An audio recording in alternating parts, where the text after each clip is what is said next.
From 6 to 9:30 on GB News.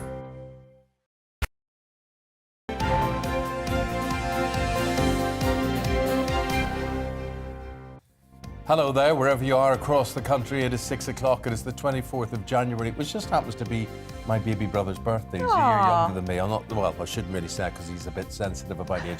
Morning, Brian. This is Breakfast on GB News with Eamonn and Isabel. We are live across the whole of the UK on both your TV and on your radio. So whether you're watching us in maybe Portstewart in Northern Ireland, or you could be listening to us in Wrexham in Wales, or maybe you're watching us on YouTube in Elgin in Scotland. Or Cottingham in Yorkshire. Oh, I like where it. we're off to today. We're on your doorstep there. Coming up this morning, Boris Johnson's facing a make-or-break week for his premiership, with his future in number 10 hanging in the balance. It's been a long hang, hasn't it? It's been going on. He's been hanging on that cliff, yeah. Yeah.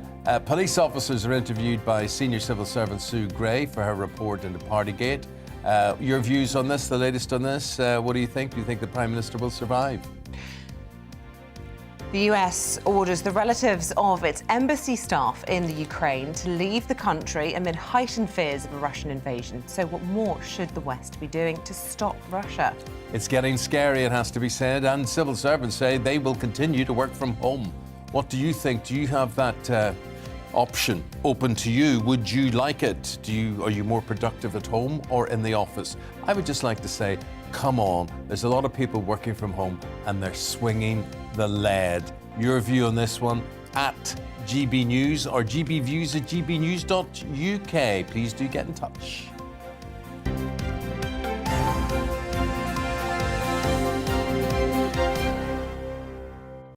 Now, on the Weekend Breakfast Show, we asked you about civil servants and their reluctance to return to the office. Yes, we asked, are they right to demand this, or would you be happy to continue to work from home? Well, let's take a look at what you've all been saying. Robert Shaw says, I think it's personal choice. The world and the way we work has changed forever. Whatever suits an individual should be respected. Yeah, never mind who's paying your wages, Robert, then, really. I think you should respect whoever's paying your wages, personally. This is Dave. All I ever hear when making a query or trying to find out what's taking so long is, we are working from home at the moment, so things are taking longer to sort out. Tony Willis says, are any of them getting London waiting? If so, it should be clawed back for every day they didn't go into London. I mean, the Prime Minister is said to be on a war footing with the so-called blob of Whitehall about this. He's fed up with seeing all these empty desks when he looks around, and he's asked... Then that suits him. That suits him to demonise civil servants because it takes the attention away from him. Maybe, yeah, maybe. Lots of people getting in touch. I quite like this one. It was interesting. An official report revealed Whitehall campus and buildings in the capital are costing £621 million a year to run. What a complete waste of money. Get more hybrid working, downsize the offices. It would save the taxpayer billions across the UK. They would make great hotels. They would, wouldn't they? The Corinthia's in an old government building, and what a hotel that is. Old banks, old civil servant offices, whatever. But listen, we're going to talk to the unions about this. Can you believe everything you read in the newspapers about this? And we're going to get the union's point of view on this later in the programme. So, as we were saying, this week could be a very difficult time for the Prime Minister. There are reports that Downing Street Police have given extremely damning evidence on Partygate to top civil servant Sue Gray. She is the second permanent secretary in the Cabinet Office investigating the scandal. It's not that she is the second one investigating, she's second in command, if that makes sense. Let's just call her senior civil servant. Let's just say Sue Gray, everyone knows who she is by now. Anyway, the PM's former aide, Dominic Cummings, is also being interviewed by her today. Meanwhile, the fallout from the Tory MP Nusrat Ghani's racism allegations against the Chief Whip Mark Spencer is continuing as well. Ms Ghani claims she was sacked in 2020 due to concerns about her Muslimness. Well, here to help us make sense of all of this is Albi Amakona. Albi is the co-founder of Conservatives Against Racism. Albi, does the Conservative Party have a problem with racism? The Conservative Party has historically definitely had problems with racism. I mean, if we go back to the late 20th century, we had Enoch Powell give his infamous Rivers of Blood speech, and it's been a very long time since that speech. A lot of work has been being done within the party to really rehabilitate our image with ethnic minorities. And it's always really sad when stories come out like this, because it just shows that there is still, a way to go in this country, not just in the Conservative Party, before we have equality of opportunity for everyone that lives in Britain. Obviously, all of this just heaps pressure on the beleaguered Prime Minister. The context, of course, to the Islamophobic accusations is that, of course, he's made Islamophobic comments in the past about women wearing hijabs. And the accusation this time is that he's failed to stamp out Islamophobia, even when it's been right to his doorstep. He had a meeting with Nuz. Yes, he did have a meeting with Nuz. I mean, every Conservative MP that has come out on Twitter, well, pretty much every Conservative MP that has come out on Twitter has said that they're appalled by the allegations, and I'm appalled by the allegations, that there's no place for racism and discrimination in the Conservative Party. And I'm really sad that Nuz felt like she had to resort to this. It's really important to say, Isabel, that Nuz is a fantastic and valued Conservative MP, and we need to get to the bottom of this as quickly as possible, establish the facts and find a positive way forward. It's important to note as well that actually the allegations have been denied by Mark Spencer and they've been described as defamatory, which just reinforces my point that we need to get to the bottom of this as quickly as possible, whether or not that is through Nuz making a complaint, whether or not that's through some other form of inquiry. We just need to get to the bottom of it as quickly as possible and find out what's gone on and all move forwards together. There is a procedure, there is a system in existence which the Prime Minister referred her to. Why do you think she wasn't happy to go through that procedure?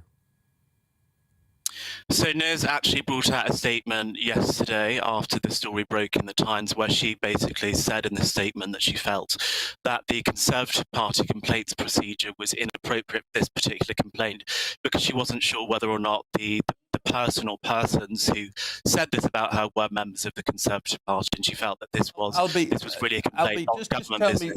Tell me, as you understand it, what was said to her, the story as you understand it, because I think that is the crux of all of this, that people want to get their heads around how discriminatory they believe this to be.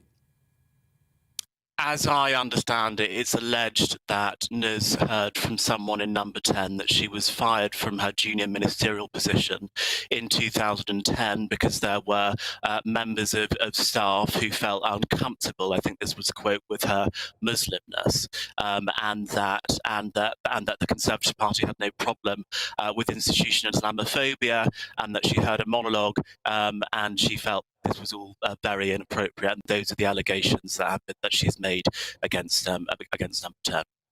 How much of a problem is this going to be for the Prime Minister, who's already batting off huge criticism, as we know, about Partygate, and this week will be a make-or-break week for him in terms of the Sue Gray report as well? I think the last thing the Prime Minister needed over the weekend was another story to come out, which shone him and his operation at Number 10 in a bad light. I don't think it's in any denial that this story does exactly that. You're absolutely right to say this is going to be a very difficult week for the Prime Minister, with the Sue Gray report coming out at some point this week. I would probably guess that's not going to come out before Prime Minister's questions, so I would imagine Thursday or Friday, because of course he has control over when that report comes out. So it's going to be a very difficult week, and this story about Nuz Ghani's allegations about being fired because of her Muslimness has not helped the Prime Minister at all. Good man. Thanks for keeping us in the picture. Eamonn Kona, who's co-founder of Conservatives Against Racism. Appreciate your time this morning. Thank you very much indeed. With the time at 9 minutes, it's coming up to 9 minutes past 6. The headlines are these. The US State Department has ordered the families of American personnel at the US Embassy in the Ukraine to leave the country. The department says it comes amid reports Russia is planning significant action against Ukraine. Russia has over 100,000 troops at the border with Ukraine, but denies claims it's planning an invasion. Liverpool bomber Ahmed al-Sweetman's asylum claim was rejected 6 years before his attack. Court documents show the Iraqi-born 32-year-old also falsely claimed to be of Syrian heritage. In applications, he died when his homemade bomb detonated in a taxi outside Liverpool Women's Hospital in November. Unions representing over 1 million NHS workers are calling for inflation-busting pay rises to tackle a staffing crisis. They say the government needs to take action to stop a growing exodus of exhausted staff. The government clashed with unions last year over NHS pay, eventually agreeing a 3% rise. 80 miles of tunnels. A landmark moment in the HS2 development today as a bill goes to Parliament to take HS2 to Manchester. Phase 2B will cut travel times between London and Manchester by around 55 minutes and up to 45 minutes for trips between there and Birmingham. The Transport Secretary Grant Shapps says the £96 billion investment in North West Rail will bring communities together and create thousands of jobs. Absolutely incredible. You could get to Manchester in just over an hour. Incredible from London. John Lewis, as you see there, says it wouldn't be right to cut the sick pay of staff members for COVID-related absence, regardless of vaccination status. Executive Director Andrew Murphy says while they hugely support the vaccination programme, they cast no judgment. It comes as Next confirms it's reduced its sick pay for unvaccinated staff. Morrison's and IKEA have announced similar policies.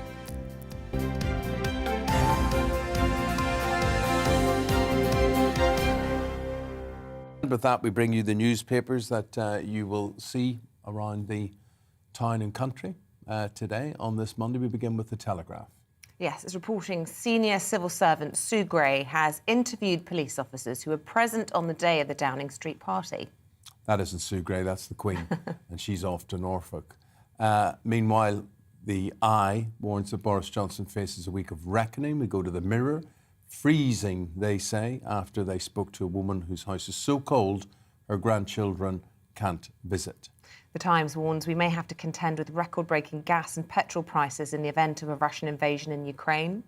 Guardian reports that Boris Johnson's being pushed into launching an inquiry into Islamophobia in the Conservative Party, as we've just been discussing.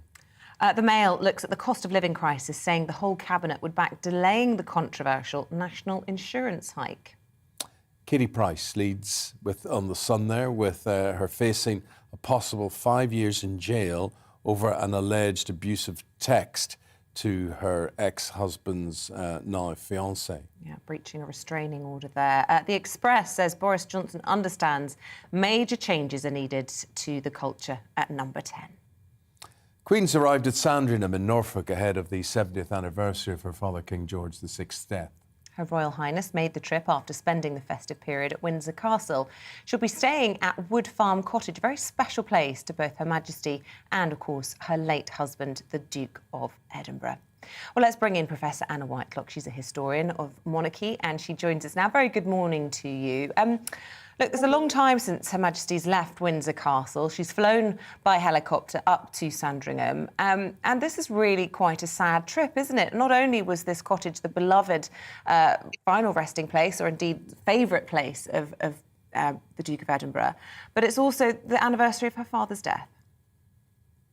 Yes, indeed. I mean, it is a poignant time for the Queen. Obviously, in the next couple of weeks, she'll celebrate her 70th anniversary to the throne. But yes, Wood Farm was the retirement place for Prince Philip. He spent a lot of time there. He sort of did it up and lived a relatively normal and secluded life. But it was also where the Queen and Prince Philip spend a lot of their time at Sandringham. And it was where they kind of lived as a normal couple. They had servants there who they insisted wear normal clothes. It was where they were together as a loving couple away from the glare of publicity. So the Queen has chosen to stay there, obviously a feeling of being close to her husband. She celebrates this momentous time. And yes, too, Sandringham was where her father died, and indeed her grandfather. Of course, the Queen received the news of her father's death and her accession when she was away in Kenya. So, yeah, poignant time for the Queen. And, yeah, very bittersweet, I'm sure, going back to the familiar surroundings of Sandringham. Anna, do you know, as the 6th of February approaches, the day her father, George VI, died back in 1952, do you know how that day will be marked? I think for the Queen, she generally spends that day very sort of quietly because, of course, it is the anniversary of her father's death as well as her own accession. And I expect the same will be the case for her this year. I mean, of course, the big national celebrations are in June and there's bank holidays planned, and I'm sure, COVID permitting, there will be street parties, etc. But yeah, I mean, of course, the Queen was going to and traditionally spend Christmas at Sandringham. That's where she would normally spend the holidays. But COVID, of course, prevented that, and indeed the Queen's ill health. So flying to Windsor by helicopter, she will be there, and I imagine she'll be joined by members of her family for the anniversary. And just explain to us, lastly, Anna Whitelock, Her Majesty obviously was used to spending long periods of time apart from her husband, so it won't be too strange for her having these, being a widow, frankly. But she also was very reliant on her ladies-in-waiting. She's tragically lost one of her most favoured ones, Lady Farnham, in the last few months. And how much will she be missing her company, do you think, at this difficult time? Yeah, I mean, I think that's absolutely right. I mean, I think it's just all a stark reminder of the Queen's own mortality and old age when people around her, not least, of course, her husband, die and she's left. But yes, she's relied on her ladies-in-waiting over very many years. I mean, some of them were with her at the, coronation. And these are as close as it gets for the Queen to friends. So there will be a sense of her now very much alone. And I think that picture of her being driven to Sandringham, there was just something quite poignant about her going there on her own. And even though she was used to time away from Philip, of course, he was always there. And I'm sure on the phone. And of course, she did visit him too. And they spent all that time together during lockdown. So, yeah, I think it's a sad and reflective Queen that will be spending her time at Sandringham. Dr. Anna Whitelock, you are an historian of monarchy. Thank you very much indeed for your perspective on all of this. We say good morning and goodbye to you. Thank you very much. We're going to take a break. My mother is similar age to the Queen, and she says exactly the same thing, which is the trouble with getting older is everybody you know has passed on.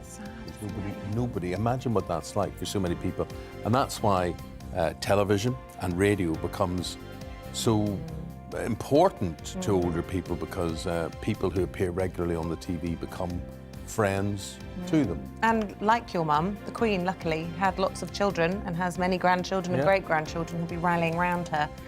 Family is so important, isn't it, as you get older, and so is your TV and your radio, so stay tuned our way. We're going to take a quick break. When we come back, we'll be asking you what you think about the rise in the cost of living, the dreaded subject of 2022. But first, looking ahead to today's weather, and Britain is looking mostly dry but cloudy with some light and patchy rain across northern Scotland. Here are the details. Well, zooming into southwest England, and a frost-free start, though rather grey and cloudy. Best chance of bright or sunny spells across North Devon. It'll be remaining dry with light winds. Here's southeast England and East Anglia. It'll be a widely cloudy but dry day, feeling cold with a high around 5 degrees Celsius. Across Wales, a generally cloudy day and remaining dry, though there is a chance of some bright spells on high ground. Over to the Midlands now, and it will be a grey and gloomy day with plenty of cloud around, feeling cold under those cloudy skies with a top temperature of just 5 Celsius. Crossing the Pennines into the northeast, and the cloudy theme continues, though there is a chance of some bright spells to high ground, remaining dry with light winds. It will be a breezy start across northwest Scotland with some patchy rain also. Elsewhere, it will be drier, though, with some bright or sunny spells, especially in the east. Northern Ireland, a mostly dry start, though there may be some patchy rain in the west for a time. Elsewhere, dry and cloudy with limited brightness, mostly dry but cloudy throughout this afternoon. Right across the whole country. Patchy rain in the far northwest will ease, and that is how the weather's shaping up for the rest of this Monday, the 24th of January.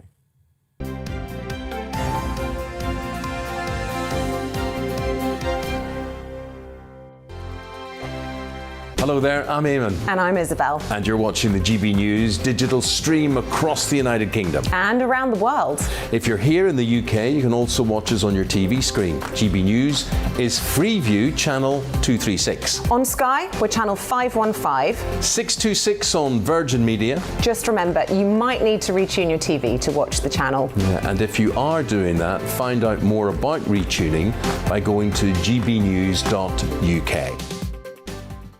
Join my show Farage, 7 p.m. till 8 p.m. Monday through Thursday. And there you will get opinion, analysis, debate, and I'll cover stories that nobody else dares to touch. And then for the last 15 minutes, talking pints. We're over a drink. We have a civilised conversation with someone.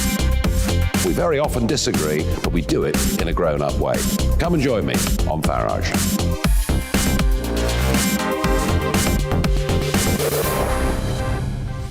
I'm Dan Wootton. Join me Monday to Thursday from 9 to 11 for the feistiest and most fun news debate on TV, where free speech reigns. I'll bring you a sharp take on the day's biggest stories, bombshell newsmaker interviews, and A-list guests. And I guarantee you, no spin, no bias, no censorship, and no reason to go to bed. That's Dan Wootton tonight, Monday to Thursdays from 9 on GB News. Hello there, I'm Eamonn Holmes. And I'm Isabel Webster. And we hope you can join us for Breakfast with Eamonn. And Isabel. You make me laugh out loud, belly laugh. Is that important first thing in the morning? Yeah, absolutely. And there's me trying to be deadly serious. News is a serious business. Yeah, I have to rein you in sometimes. Well, it doesn't stop us laughing at it. It doesn't stop us having an opinion on what's going on. Yeah. And it certainly will not stop us reflecting what you think. Weekdays from 6 to 9:30 on GB News.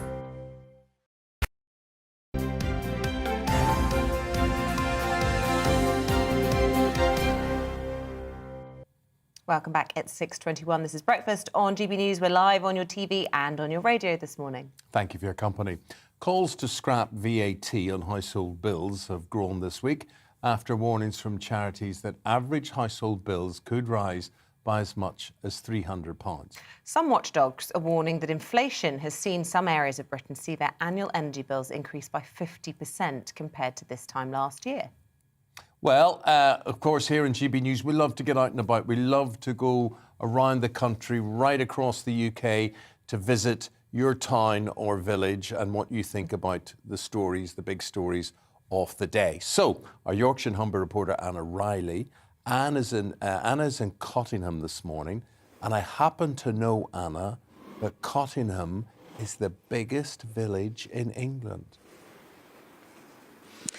Good morning, Eamonn and Isabel. Yes, you're right, it is. It's got a population of 17,000, not town status though, still a village, and it's where a famous poet, Philip Larkin, is buried as well. And it's got a lovely Victorian high street. Like you say, we've come out on GB News to Cottingham and we're speaking to people about what they think to the day's news. It is early now though, isn't it? And who's going to be up?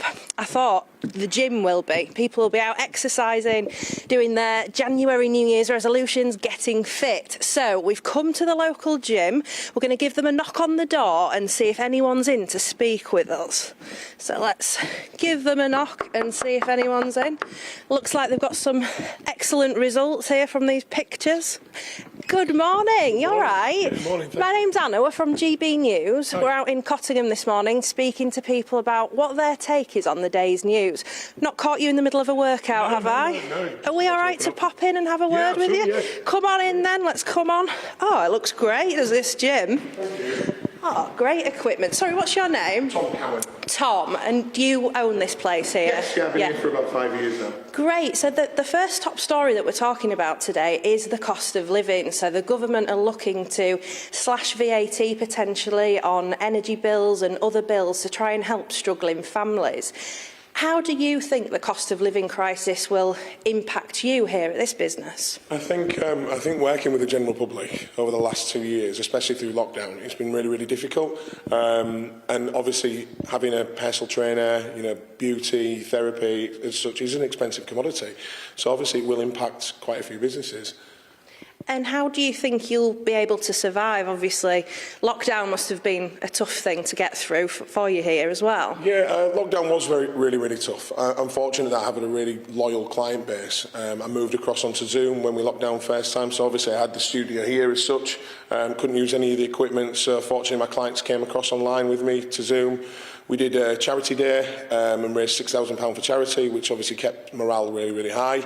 But it was difficult, it was challenging. And that's another thing that we're talking about today, as well as the cost of living. People are being encouraged now to stop working from home, go back to work if they can. But there's some civil servants that still want to stay at home. I guess being here in this gym, you can't really stay working from home. No, I think adaptability is key. So obviously you've got to be able to adapt, and to be able to adapt your business, you know, as obviously as fit. I think moving back to working from home would be quite difficult, especially for the industry that I'm in.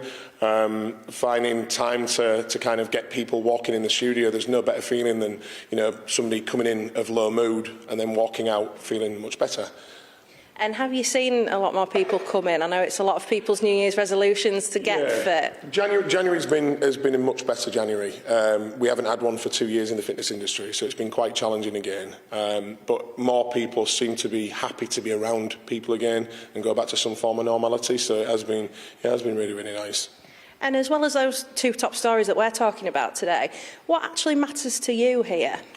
People. I'm nothing without people. So obviously in an industry which is obviously person-led, it's very difficult not to have that person in front of you to gauge their feelings and thoughts towards losing weight, you know, obviously making a change to the shape. You know, if there's an impact outside, such as cost of living, coming into the gym is stress relief, huge. Definitely, and it's had a big effect on people's mental health, hasn't it, this pandemic? Yeah. And as well as improving your physical health, you know, with the gym, I guess it helps you mentally as well. Yeah. I think there's been quite a lot of articles and there's been a lot said about mental health, and it is huge. Having a team such as a boot camp that I do, or a group personal training session, to have people around each other is really key for people's mental health. And obviously, you know, when people have struggled being at home, you know, you've seen a lot on the press. You know, a lot of people have been isolated through lockdown, so being back amongst people is great. Definitely. Well, I wouldn't mind trying out some of this gear. It looks great. What's all these things that we've got here? So this is a... You've got your assault bike, you've got some more functional stuff such as your battle ropes, box jumps there, obviously for plier boxes, which is for explosive power jumps there. Far corner, you've got your TRX. You've got a prowler, which none of my clients like at all. No, it looks pretty difficult. And as you can probably see over there, that's a lot of my clients' progress over there. Really helps motivate people then. Yeah, definitely. Seeing before and after photos without question. If you want to take a quick look. Across. So you can see it's kind of like my wall of fame, really. So. Wow, some really impressive results there. Thank you. Nice. So yes, it's just before and after to what people have done. And what does motivate people? Holidays. I think that's probably something that people have struggled with, not being able to go away, myself included. So I think obviously having more holidays, more breaks, weddings. I've had quite a lot of clients' weddings that were postponed over the last 18 months. Getting back into some form of routine with those as well, you know, actually having something to look forward to 6 months out before a dress. But clients who obviously want dress fittings, so it's really lovely to see that again. Nice one. Well, thanks so much for speaking to us, Tom. And Eamonn and Isabel will be with you in the next hour, out speaking to someone else in Cottingham. We'll give them a knock on the door and see if they're happy for a chat about the day's news. Yeah, well, Anna, Tom's right there, because gym membership, it's a bit of a luxury, isn't it? And with the cost of living, you know, people paying more, that's the sort of thing they're going to clip first. And so feel for them with that. I'm actually looking there and I'm thinking, if I wasn't here now, I'd be in there, Anna. I'd be training with Tom, I'd be pumping iron, doing all that. But thanks very much indeed. Cottingham, we're coming for you, okay? Cottingham in Yorkshire. Anna, thanks very much indeed. Last night when I was with my trainer, he recommended, for circulation purposes and whatever, he wants me in an ice bath. Oh no, that's my idea of hell. No, thank you. I started off lightly. I did 1 foot at a time. I did 2 feet in an ice bucket. And? It was hell. You need to be careful. Those sorts of things can cause heart attacks. That's what I'm thinking. I thought that. I said he's trying to kill me. But basically, after having done it, it was such a lovely thing. Really? It was really, really It's all good. the rage. I see people doing it on social media all the time, but it's not for me. I think we should do a live tomorrow, You can. encouraging you into it. No way. No way, Jose. Not unless you pay me a lot of money. Are you an ice bath person? Does it work for you? I'm an advocate. Well, I'm an advocate of... Up to your ankles. Up to my ankles, that would be it. Next, we're delving into the newspapers, and we're doing that in the company of Claire Muldoon and Kevin Adams right after this.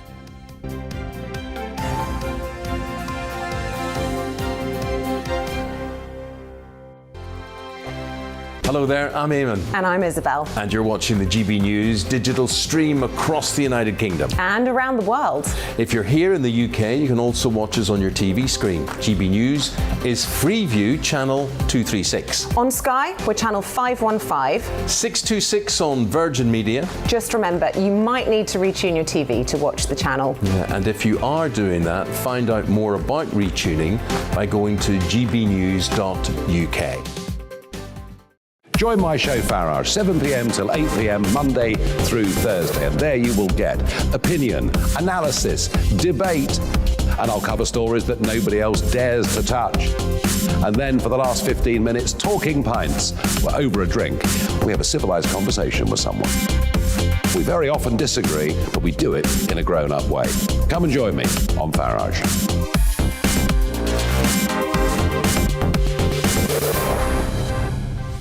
I'm Dan Wootton. Join me Monday to Thursday from 9 to 11 for the feistiest and most fun news debate on TV, where free speech reigns. I'll bring you a sharp take on the day's biggest stories, bombshell newsmaker interviews, and A-list guests.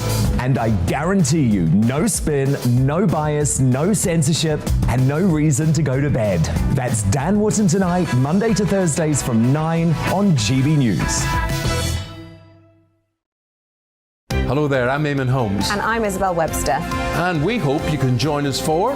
Breakfast with Eamonn. And Isabel. You make me laugh out loud, belly laugh. Is that important first thing in the morning? Yeah, absolutely. And there's me trying to be deadly serious. News is a serious business. Yeah, I have to rein you in sometimes. Well, it doesn't stop us laughing at it. It doesn't stop us having an opinion on what's going on. Yeah. And it certainly will not stop us reflecting what you think. Weekdays from 6 to 9:30 on GB News.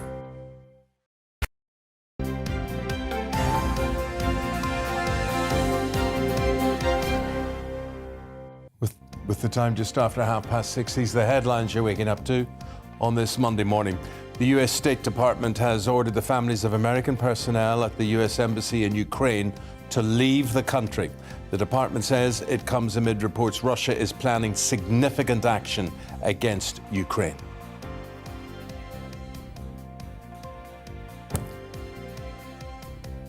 Prime Minister's braced for the publication of Sue Gray's report into Downing Street parties during lockdown, which is expected this week. The Telegraph reports that police officers at guard number 10 have been questioned about the allegations. It's believed they have provided detailed testimonies, which one source describes as extremely damaging. A new report from MPs is warning the government's online safety bill will fail to prevent abuse. The Digital, Culture, Media and Sport Committee in the Commons says that the draft legislation isn't clear or robust enough. It's calling on the government to close gaps in the law that will allow images of child abuse and violence against women to continue online. Campaigners have labelled the changes to the highway code as dangerous. The new advice includes encouraging cyclists to ride in the middle of the road and introduces a risk-based hierarchy of road users where drivers will have more responsibility to watch out for cyclists and pedestrians. The Alliance of British Drivers says there's a lack of plan to notify road users. Pending parliamentary approval, the changes will come into effect this Saturday.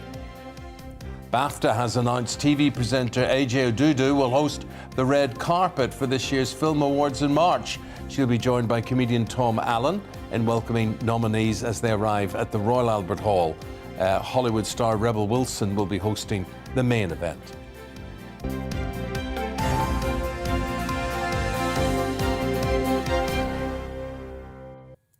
The time is 6:33. In the studio to review the papers this morning is the presenter and choreographer Kevin Adams and the broadcaster Claire Muldoon. A very warm welcome to both of you. Thanks for setting your alarms really early and coming in and starting your week with us. We love it. Look, lots, a cross-section of stories on the front pages this morning. Absolutely. But let's focus in on a story that will be bothering the Prime Minister. We're not talking about parties now. Thank goodness we're not talking about parties nor COVID. But what we're now talking about are allegations of Islamophobia within deep-rootedly within the Conservative Party. The headlines are surrounding Nusrat Ghani, who became an MP in 2015, a year before Boris Johnson's tenure, of course, as PM from 2019. This will be buried because he has come out and said, well, look, I want you completely like standard Boris. I want you to just deal with it yourself. Make a formal complaint and we'll deal with it that way. The issue is, though, that Nusrat Ghani has said that the complaints procedure is not fit for purpose. There has been terrible allegations. Muslim women ministers' status was making colleagues feel uncomfortable. Are some of the comments being made and obviously denied as well? But they've got issues here. Whilst the minister, Ghani revealed she had been bombarded with emails from a Conservative activist and constituent praising Enoch Powell's Rivers of Blood speech. It's deep-seated, it's deep-rooted, it's yet another nail in the coffin for the Conservative Party under Mr Johnson's leadership? Who knows? But there's essentially issues here that must be dealt with. Yeah, the Chief Whip's come out and said, look, this allegation involves me, but he has denied it, and he has said that it's actually defamatory. But my question is, why is this being brought up now? We can see that the Prime Minister is under a huge amount of pressure. This was 2 years ago. Is she bringing it up now because really she is done with the government? And is it exposing rifts within the Cabinet, do you think? Could this be the undoing of the Prime Minister? She's always had this. She's had this issue and she's kept it to herself, and she's chosen now to share it, and it's down to her because this is her truth and she has to deliver it when she sees fit. It's underlying. It's an undercurrent of so much that goes on in there. Will we get to the root of it? No, because the complaints procedure is not done by a separate body. There's not a place that she can go to and raise a complaint that doesn't interfere with what she's doing. And so it is therefore kept secret until they formulate an opinion and then go back, pow. So do you think then the Conservative Party would deal with this properly, or does this need to come from the government? Does Boris need to step up and say, we have zero tolerance of Islamophobia, I'll be speaking to the Chief Whip, and until this is resolved, he can't work in that position? I hope he's recorded that, because as a statement, that is absolutely fantastic, Isabel. But I don't think he will. I think he's got so much going on at the moment. Dominic Raab has been wheeled out now to do the, Teflon, no stick here, everything's fine, we're going to investigate. Well, we can't investigate until the source has said, or the complainant has actually said, I want to make a complaint on this. OK, well, look, there are lots of questions about whether or not the Prime Minister will survive this week. If he does, he has to deal with the cost of living crisis this year, and this is on the front of the Mirror this morning, Kevin.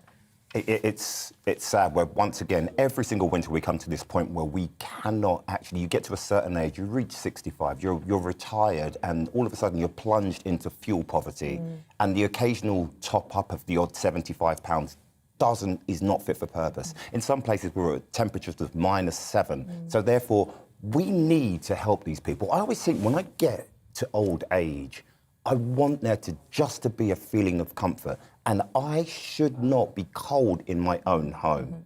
And this needs to be fixed. I know Kwasi Kwarteng has set in some policy, but in setting in policy, it's a verbal agreement, but it's not. There's no physicality. It takes too long. It should be happening now. If people are cold now, we need quick action. Yeah. Look, the Labour Party have been calling for the government to scrap VAT. It's something that Liam Halligan's been calling for here as well. Rumours are swirling that this might be something that the Prime Minister's tempted to do. Will that go far enough to deal with this, or do we actually just need to scrap the hike in national insurance that's coming in April? No, I don't think we should scrap that, because I think that's going to be absolutely essential given the fact how much money the government has paid out on furlough. OK, we're going to have to reclaim some of the money back that's been spent. VAT, remember the petrol crisis? Remember there was no petrol? And then we were talking about how can we rectify that? How can we deal with it?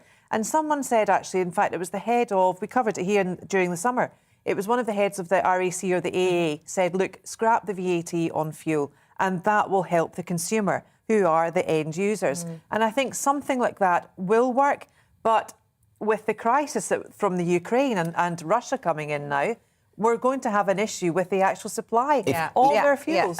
Go on. If you scrap it by a percentage, the VAT, these fuel prices are going up by 40%. So someone that's paying £40 is ending up paying £66. Yeah. It's not enough. Yeah. It's only half solving the problem. If I'm cold, you can't half warm me up. I'm still cold. Sorry. No, not at all. And that links in, as you say, you mentioned Ukraine there. And quite frankly, to me, it feels like this is the story that we're not talking about enough because, you know, it's alarming seeing troops marching in the news every day. It certainly looks like Russia is going to invade. We're hearing the United States are now pulling out their staff from the embassy in Kiev. Should we be doing the same? Well, I don't know if we should be removing our staff from the diplomatic corps in both Russia and Ukraine. However, Americans think they need to. However, I do think that the situation that we're running with now, and the Times has actually segued this into the gas supplies and the weaponising of this.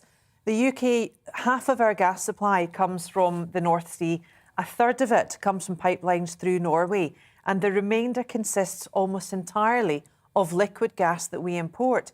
Now, the problem with the liquid gas is the fact that that is sold to the highest bidder. So we can be outdone at any time from another country that's got more money to bid on that fuel. So that then segues into what we were talking about. Is the VAT scrapping enough in order to heat our homes? However, this is much, much, much more sinister. But the thing is, everybody has known, well, lots of people have known about this for some time. Russia has been trying to get this gas line through major parts of Europe in order to hold everybody into account for them. But whilst Russia are doing that, what's China doing? Why are we always focusing on on Russia and the Ukraine? I think we have to take our eye off that ball for 1 minute and actually look to China, look to what they're doing and try and establish exactly politically what's going on. And therefore, I would say that some of our own grassroots issues with our government, with our Prime Minister, really ought to be put on hold for some time because this country really needs to take charge of what it is, its own identity, moving forward now against what's happening in Russia. Yeah, and that ties into the story that you've chosen, the front of the Express, about the need to change the culture at Number 10. I mean, it's an argument in defence of keeping the Prime Minister, isn't it? Everything that's going on in Ukraine.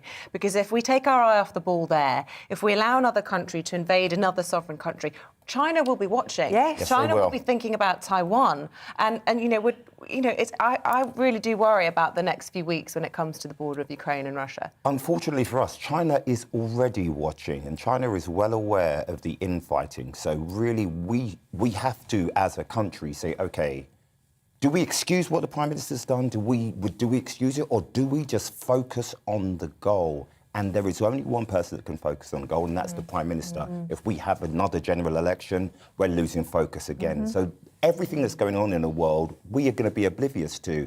We're closing our eyes. Eyes open, not eyes wide shut. And so do you accept then this is a reason to keep the Prime Minister in situ? You know, yes, he may need to clean out Number 10, and it looks like the Sue Gray report might be quite widespread in its criticism, not just of the PM.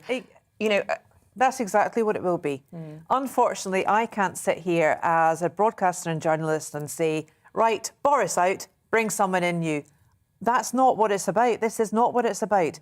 The banks, our infrastructure, our investments, our shares are all based on stability.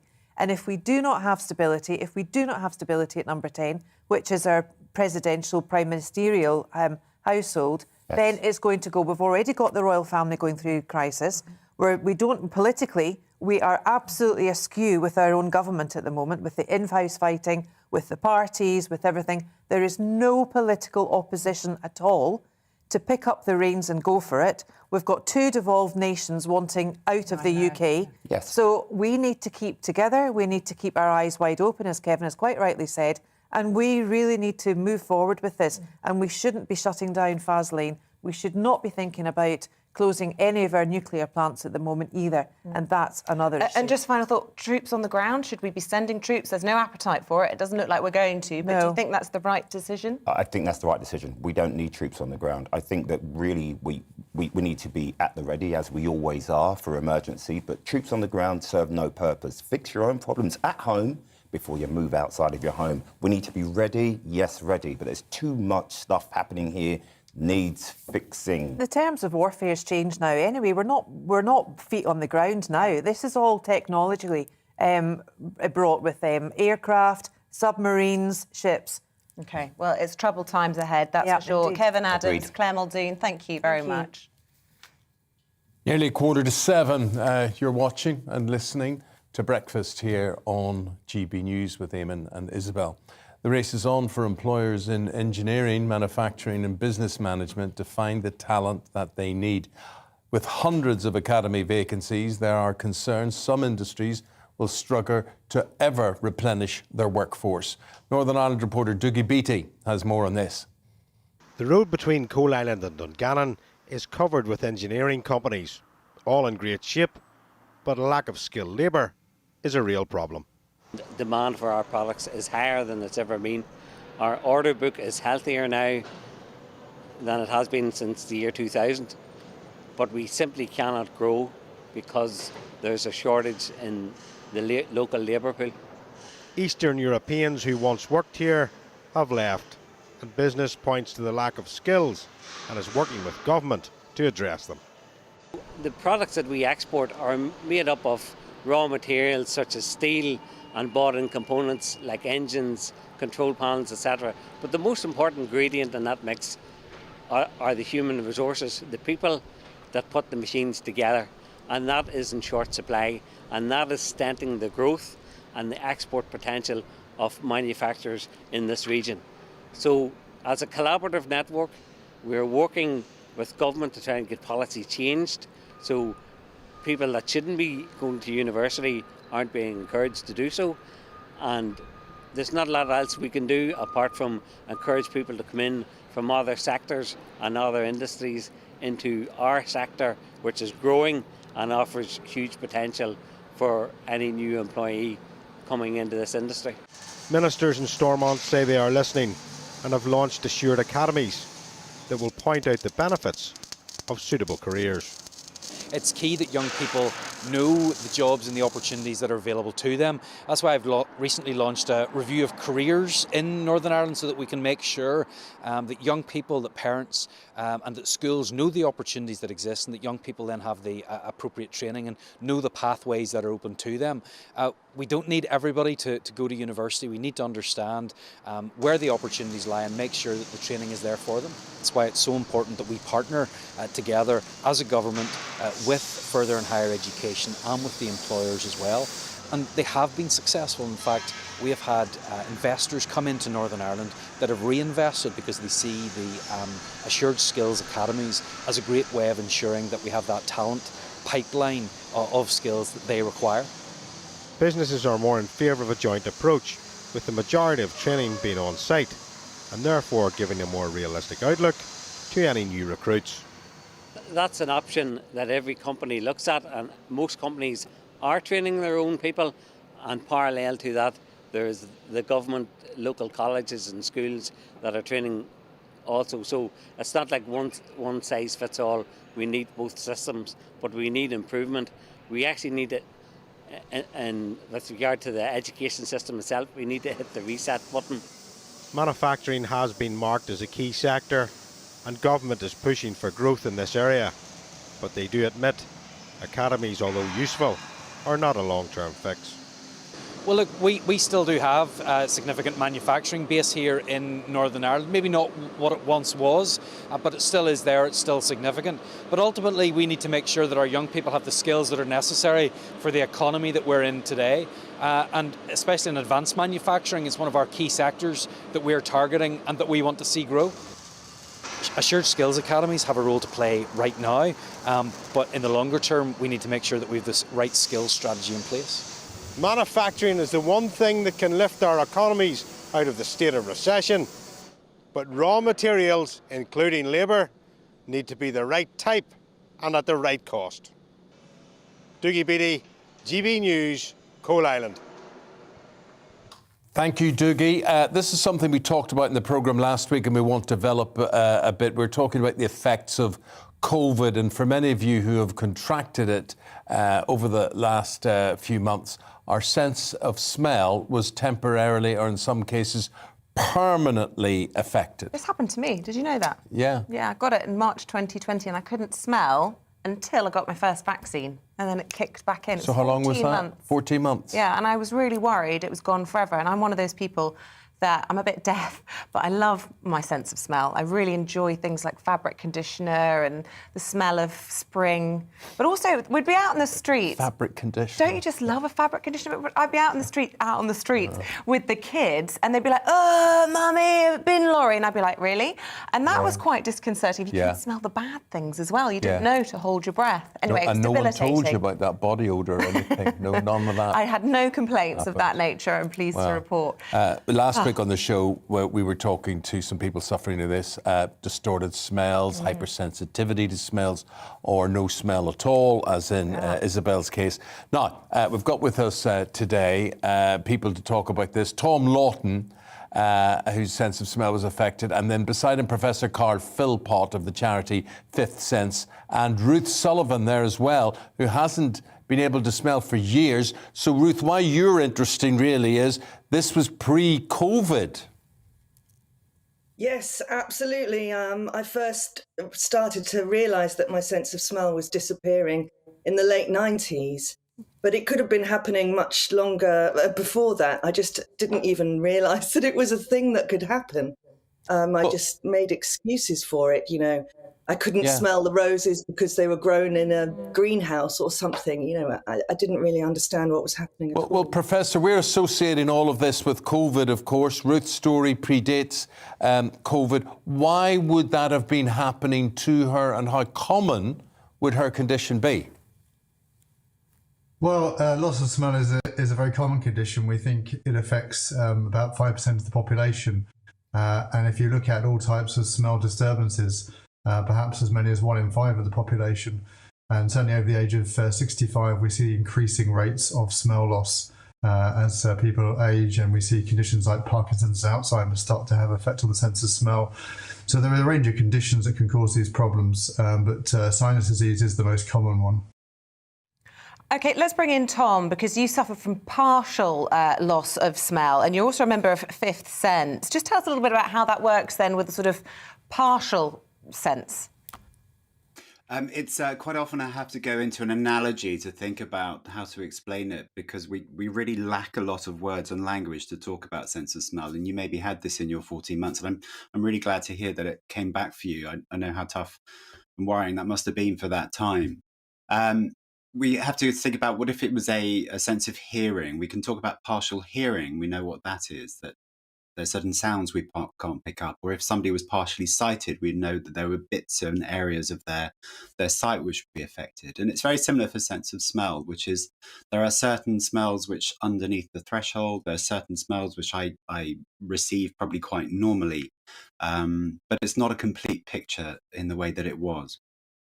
So, Ruth, is what Tom is describing, is that different to your situation? Yes, very different. I'm quite envious of Tom, actually, that he has some sense of smell at all. I can't smell anything. It's like walking around in a bubble. I mean, Isabel, you used the word debilitating, and that's one of the words that springs to mind. It's, I mean, you can walk through the day and not notice anything, and then you're suddenly reminded if you walk into a cafe or past a bakery, or you go to a restaurant and people can smell what they're about to choose to eat. You get none of that gorgeous triggering that smell can give you. And does it affect your taste as well, Ruth? Or do you get... I found myself increasing the spice of everything, and that's something that, even though I've got my sense of smell back, I now really like spicy food, which I didn't pre-COVID, because I got into it when I couldn't smell. Yes, it definitely affects your sense of taste. In fact, we can pick up basic tastes of salt, sweet, sour, bitter, and umami, which is the best one. That's the secret top tip. Umami being spice, savoury flavours. But we can't taste the flavours in between. So it's like, yeah, I mean, I had dinner last night and I really enjoyed it. I could see what was on my plate. But if I closed my eyes, I wouldn't actually be able to taste what I was eating. And Professor, I'm just interested, because of my experience with the vaccine kicking my sense of smell back in, for people like Ruth who've suffered from smell loss for a long period of time, do you think that that could have been triggered by a virus? Are there cures for these sorts of things? What I'm trying to get at, perhaps if people went and had their flu vaccine every winter, might that help some of the affected people? Or is it quite common that once it's gone, it's gone? It really depends on the cause. So viruses have always been a common cause of smell loss. And so even before we had coronavirus, there were many other viruses causing smell loss. The permanency of that really depends on the individual case. And even with viral smell loss, some people will get a spontaneous recovery over a 3-year time period after the infection. Other conditions come on more gradually and maybe more permanent, and these conditions really require investigation if it's not apparent at the outset what the cause of the problem is, so that any chance the treatment can be established. What about you? What about the future? Hyposmia, I think it's called, and it was all pre-COVID. So what have you been told as to a prognosis for you? Well, my cause was very sudden. I was assaulted in the street when I was a student in 1990. I've had a lot of reconstructive surgery to try and get the airways back into place up into my cell receptors, and I've even been under the care of Professor Philpott as well. So I'm sort of live with this limitation. I'm similar to you, Isabel, that I think that my sense of smell before that point, I have to think back a long time now, it was really one of my primary ways of experiencing the world. It was something that I loved, I found very exciting, that I connected to a lot. And it's been just an enormous gap in my life, which is there and will be there. And I just want to leave you just with a thought from you, Tom. I mean, you're a volunteer and you're a member of Fifth Sense. Who is Fifth Sense there for? I mean, is anyone watching today who thinks this has gone on an awfully long time for them, can Fifth Sense help? Absolutely. Well, Fifth Sense is an organisation for people with smell and taste loss or smell and taste disorders. And there are various different ways that we can help and support. It could be signposting people into clinical help and support, and people such as Carl Philpott who understand the condition. There's also this whole other side of support. There are some people who have permanent smell loss because of nerve damage or head trauma, for example, where there's an enormous amount of support and discussion. And the idea is, like you said, Isabel, how can we change our food and our diet to make sure that we're still eating properly? We can still have some connection to the food we eat, and it's not just a place of something which has just got nothing to it at all. I mean, it's a huge, huge impact on our experience of life, who we are, how we connect to our memories, and opening up those discussions and having that support between people who really understand is something we found at Fifth Sense is vitally, vitally important. Yeah. Well, Tom Lawton, I'm so sorry for the way in which you got your smell problems, and I do empathise so much with both of you, having experienced it myself, and I'm in awe of you, Professor Carl Philpott, for all that you do to try and help us with these sorts of problems. Thank you all very much for getting up bright and early this Monday morning and talking to us. We do appreciate it. Pleasure. With that, we hit the break. Coming up, senior civil servant Sue Gray has received what have been described as damning evidence about the Downing Street parties, but will she let us know what it is? Will the government allow her to let us know? After the weather. Well, zooming into southwest England, and a frost-free start, though rather grey and cloudy. Best chance of bright or sunny spells across North Devon. It will be remaining dry with light winds. Here's southeast England and East Anglia. It will be a widely cloudy but dry day, feeling cold with a high around 5 degrees Celsius. Across Wales, a generally cloudy day and remaining dry, though there is a chance of some bright spells on high ground. Over to the Midlands now, and it will be a grey and gloomy day with plenty of cloud around, feeling cold under those cloudy skies with a top temperature of just 5 Celsius. Crossing the Pennines into the northeast, and the cloudy theme continues, though there is a chance of some bright spells to high ground remaining dry with light winds. It will be a breezy start across northwest Scotland with some patchy rain also. Elsewhere, it will be drier though with some bright or sunny spells, especially in the east. Northern Ireland, a mostly dry start, though there may be some patchy rain in the west for a time. Elsewhere, dry and cloudy with limited brightness, mostly dry but cloudy throughout this afternoon. Right across the whole country. Patchy rain in the far northwest will ease. And that is how the weather's shaping up for the rest of this Monday, the 24th of January.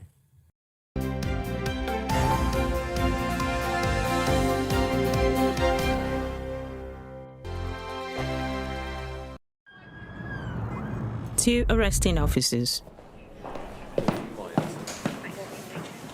3 custody officers. 2 detention officers.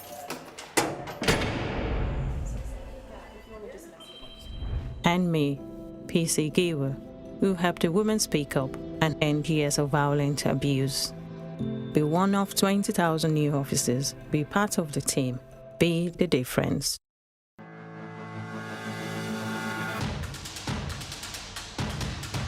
Open goal is the ultimate garden football goal.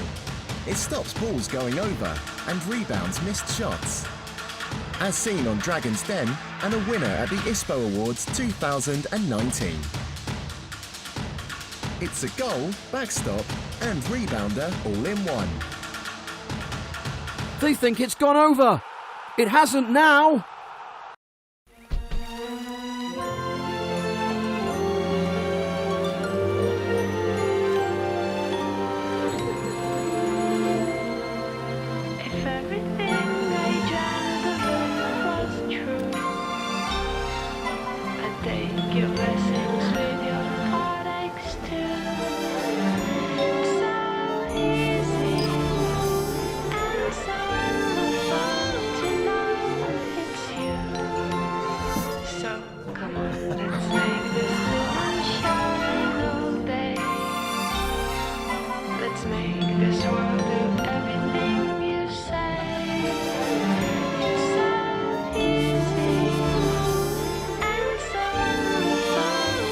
Your perfect diamond engagement ring. Choose your design, choose your diamond, and experience Love Lumber's bespoke same-day diamond engagement rings at Lumber's Jewelers.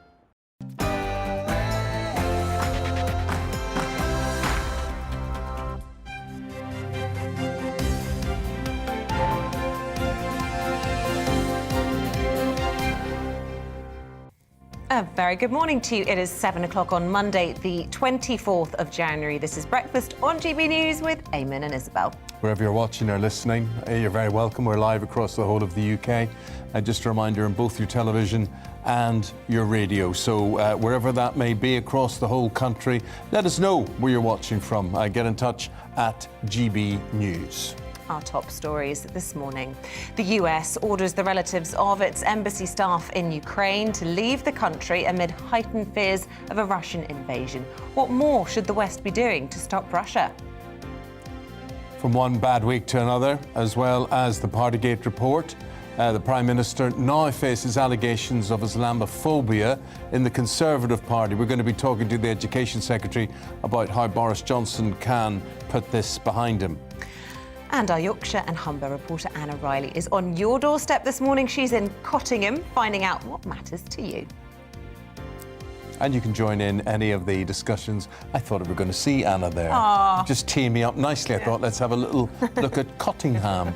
But anyway, Cottingham's the biggest village, it has to be said, in England. At GB News, get in touch, or you can email at gbviews@gbnews.uk, because that is why we're in Cottingham. We're there to find out people's views on the big stories that we're talking about.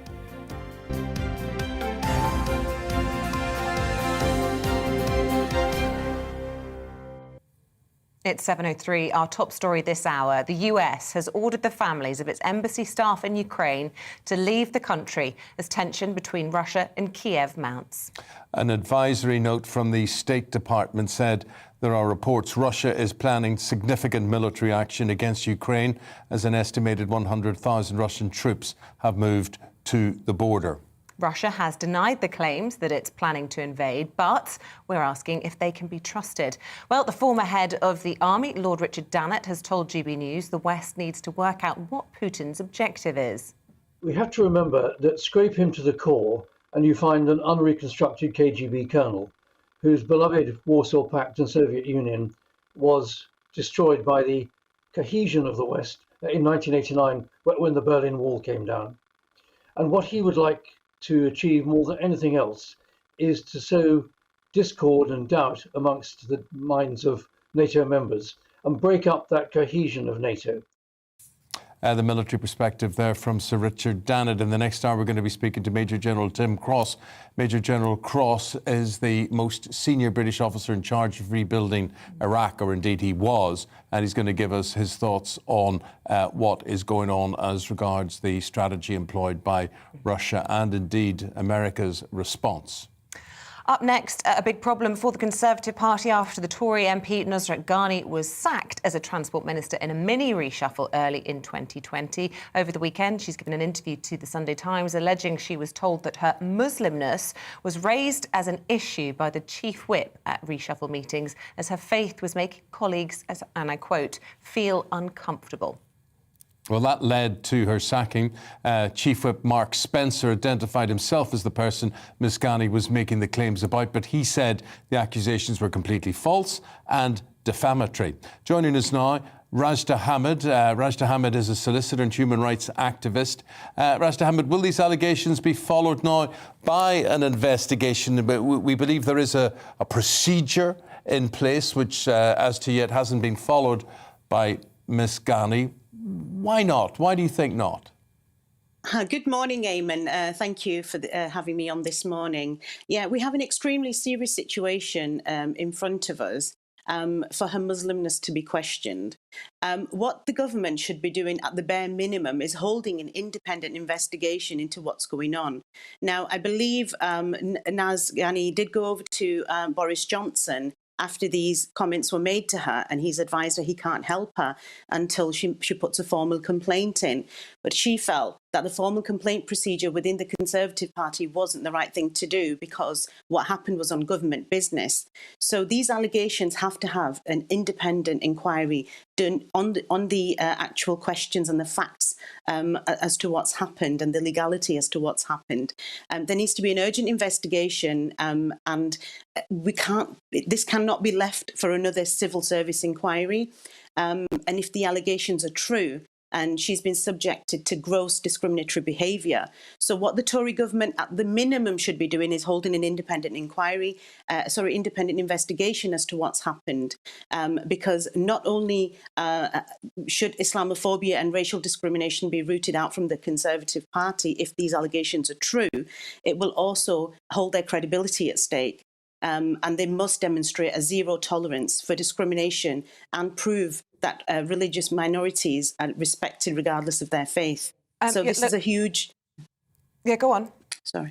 No, sorry. I was just going to say this is it's a huge matter for the Tory government and it shouldn't be taken lightly. I just want to stress at this point that Mark Spencer, the Chief Whip, has denied these allegations and he says that they are actually defamatory. So just in his defence, want to make that completely clear. But all that being said, we've heard now two members of the Cabinet, I think Sajid Javid and the Education Secretary, Nadeem Zahawi, both coming out and saying that what Downing Street has said is not enough. There needs to be an independent inquiry into this, which is in itself quite interesting, I think, that they've gone rogue on this, as it were. The context, of course, so important. Boris Johnson once accused of being Islamophobic. He needs to be really careful here, doesn't he? Absolutely, he does. I mean, he's had a really difficult week this past week with everything going on at Downing Street. And I believe the way he tackles this will hold his credibility as well. So he really needs to be careful in the way because it is a very sensitive topic, and he really needs to be careful in how he holds this independent investigation. And the other thing he needs to do it urgently, because I believe he's already delayed it so far. from what I'm reading from the papers. So he really needs to up his game and show the Conservative Party he is leading on this, and he is a credible Prime Minister. There's delays all round on this, isn't there? I suppose the big question, and someone in your position could probably answer this because you deal with this every single day. Why would someone like Ms. Ghani wait 2 years to complain? Is there a feeling of futileness about getting involved in discrimination cases, or people thinking, well, what's the point? Who's going to listen? Absolutely, there is huge stigma attached, and as you can imagine, when you're the first female Muslim minister who can speak in the House of Commons, and you've had comments like that possibly made to you, there is huge stigma attached to issues of Islamophobia and racial discrimination. So maybe she did feel pressure from the peers. I believe she has stated that she was advised that her reputation would be at stake if she does make a complaint. So she would have had lots of external fears, and she felt she needs to carry on with her career at that point in time. And now she wants to go. Obviously, now she's raised the issue again because nothing has happened. And you'd expect, a leader of the Tory government to, at the bare minimum, hold an investigation as to what had happened if her allegations are true. For you on that. Some breaking news just whilst we've been speaking, and we're hearing via the Reuters news agency that the British Prime Minister Boris Johnson's ordered an inquiry into claims by a lawmaker who said she was fired from a ministerial job in the government partly because of her Muslim faith. The Prime Minister has asked the Cabinet Office to conduct the inquiry into the allegations. As he said at the time, the Prime Minister takes these claims very seriously. So that is the breaking news then. But that's not independent. Am I right in saying if the Cabinet Office is doing it, that's not what you're calling for, Rashida Hamid? No, not at all. I'm not calling for the civil service inquiry. I'm calling for an independent investigation.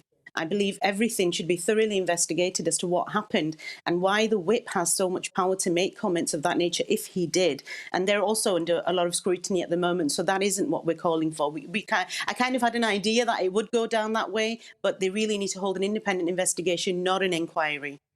I just want to ask you about the Singh inquiry that came out, I don't know if it was last year now or perhaps the year before, which, wasn't that damning. It exposed problems within the Conservative Party. The Conservatives will point to that as being, a good basis for the party. Would you accept that? Not at all. I believe for anything of this nature, especially when it comes to Islamophobia, which is also increasing throughout the country, and with racial discrimination, there needs to be a zero tolerance policy not only within the party but across all political parties.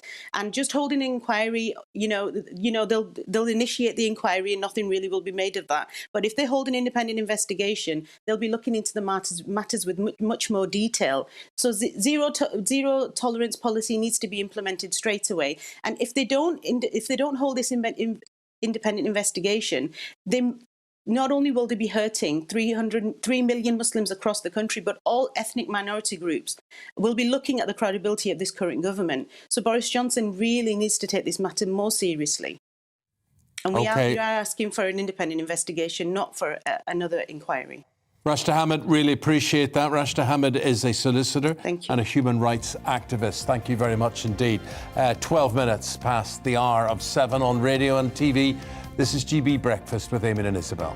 Here are the headlines. The Liverpool taxi bomber Imad al-Swilmian's asylum claim was rejected 6 years before his attack. Court documents show the Iraqi-born 32-year-old falsely claimed to be of Syrian heritage in applications. He died when his homemade bomb detonated in a taxi outside Liverpool Women's Hospital last November. Unions representing over 1 million NHS workers are calling for inflation-busting pay rises to stop a growing exodus of exhausted staff. The government clashed with unions last year over NHS pay, eventually agreeing a 3% rise.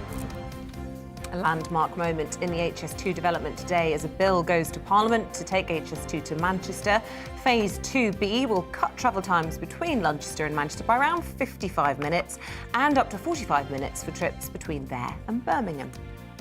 John Lewis says it wouldn't be right to cut the sick pay of staff members for COVID-related absences, regardless of their vaccination status. It comes as Next reduces its sick pay for unvaccinated staff. Morrison's and IKEA have introduced similar policies.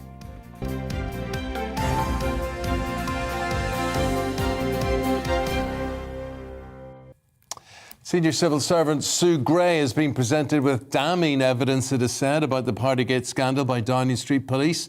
But will she tell everyone what it is or keep it to herself and the Conservative Party? Well, Labour is demanding the government should publish the Downing Street Party report in full after Dominic Raab refused to comment on whether it would actually be. And at this stage, we bring in Annalise Dodds, chair of the Labour Party, on this, because, Annalise Dodds, you have a sneaking suspicion not everything that has been discovered will be revealed.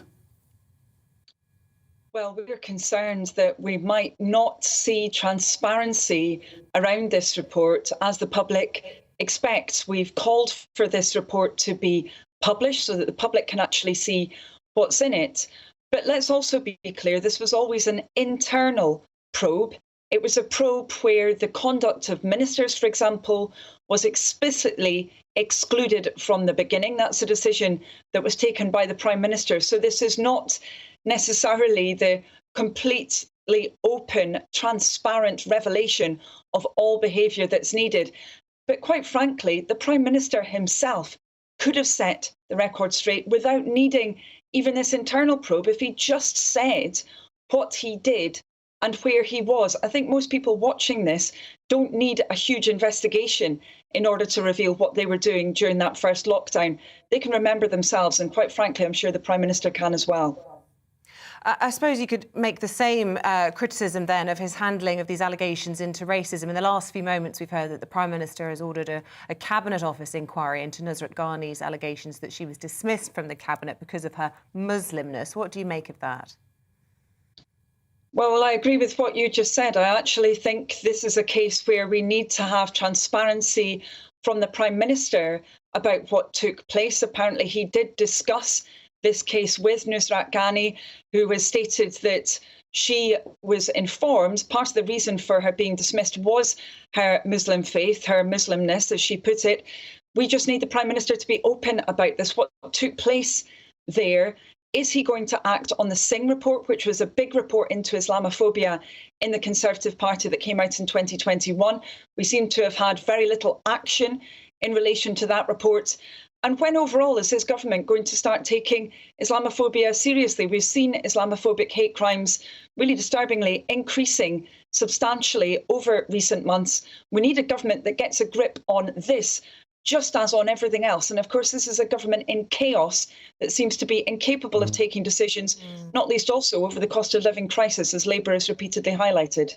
Yeah, and that's one of the big things you want to talk about today, that the government should take this seriously. The Mirror, just one of the newspapers, the Mirror has a campaign on this actually, talking about the cost of living crisis. Freezing is the headline. They tell the story of a granny of 71 whose house is too cold for her grandchildren to visit, and a D-Day hero aged 98 who's living in fear of his electricity bills.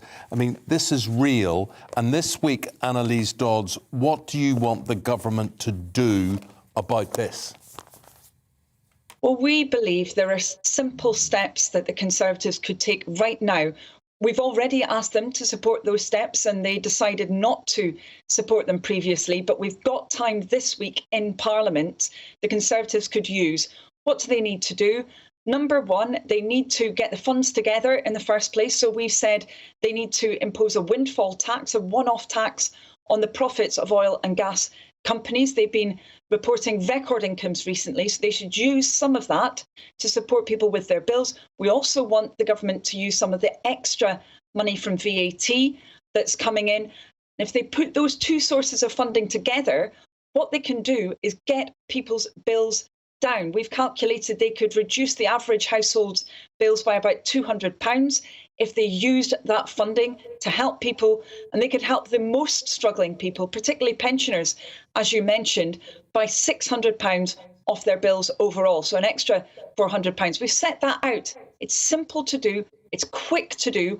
We want the government to act, and yet they just seem to be dithering and delaying, saying that they're looking into different measures. Well, people are struggling right now. Just looking into their situation isn't good enough.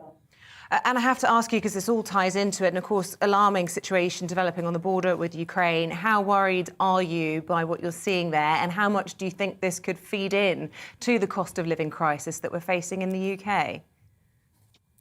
Well, we are very concerned by the situation. And of course, we've been concerned about our country's energy security for a very long time. We've been arguing for much more domestic energy production, saying that we really need to be ensuring that we've got those renewable resources there, including new generation nuclear, but also talking about wind power, wave power, and so forth, that we need to have that domestic capacity there so that we can be protected against rises in the cost of gas, for example.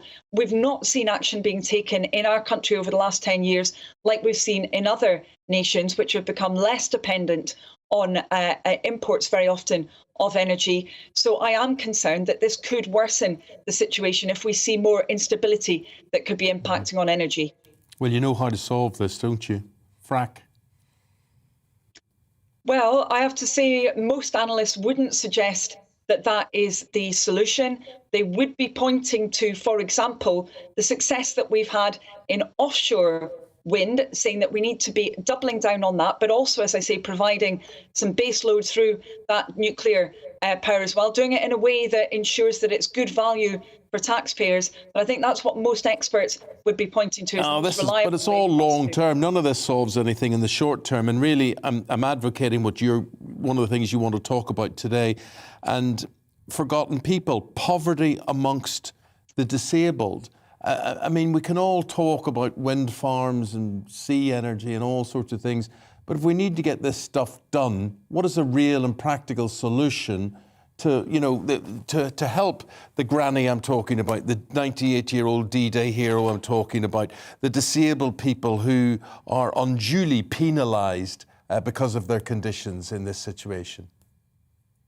Well, that's precisely why we've set out those plans that I just talked about, because if the government wanted to, it could legislate this week to put into place those measures. It could get them cracking in just a matter of weeks to make sure that that cost was taken off people's bills. As I said, an average of £200 off households' bills, with £600 for those people who are really struggling, including pensioners. That's what the government could do very speedily indeed if they wanted to take those measures. We gave them the chance a couple of weeks ago. The Conservatives didn't back Labour's plan then. They need to be backing it this week, because I agree with you, Eamonn, we can't wait until the Conservatives catch up with this cost of living crisis. We know people are facing it right now. That's why they should adopt Labour's plan to get those energy prices down.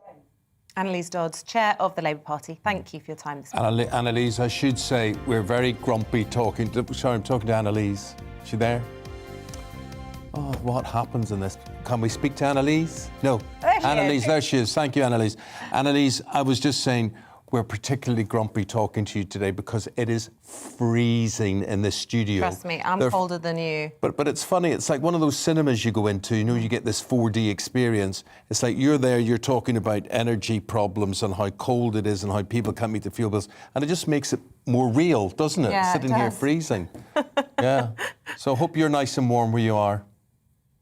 I am, and I hope it gets warmer where you are. We're going to get a little blanket for under the table. We might have a blanket very shortly. Thanks, Annalise. Annalise Dodds is the chair of the Labour Party. Thank you very much indeed. All right, coming up next, we're going to be in Cuttingham. I like it when you say it. Can you say it? What? Cuttingham. Cottingham.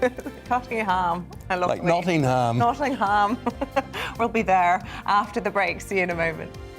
Well, zooming into southwest England, and a frost-free start, though rather grey and cloudy. Best chance of bright or sunny spells across North Devon. It'll be remaining dry with light winds. Here's southeast England and East Anglia. It'll be a widely cloudy but dry day, feeling cold with a high around 5 degrees Celsius.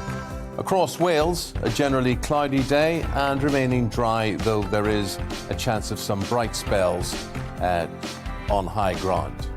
Over to the Midlands now, and it will be a grey and gloomy day with plenty of cloud around, feeling cold under those cloudy skies with a top temperature of just 5 Celsius. crossing the Pennines into the northeast, and the cloudy theme continues, though there is a chance of some bright spells to high ground remaining dry with light winds. It will be a breezy start across northwest Scotland with some patchy rain also. Elsewhere, it will be drier though with some bright or sunny spells, especially in the east. Northern Ireland, a mostly dry start, though there may be some patchy rain in the west for a time. Elsewhere, dry and cloudy with limited brightness, mostly dry but cloudy throughout this afternoon. Right across the whole country. Patchy rain in the far northwest will ease. And that is how the weather's shaping up for the rest of this Monday, the 24th of January.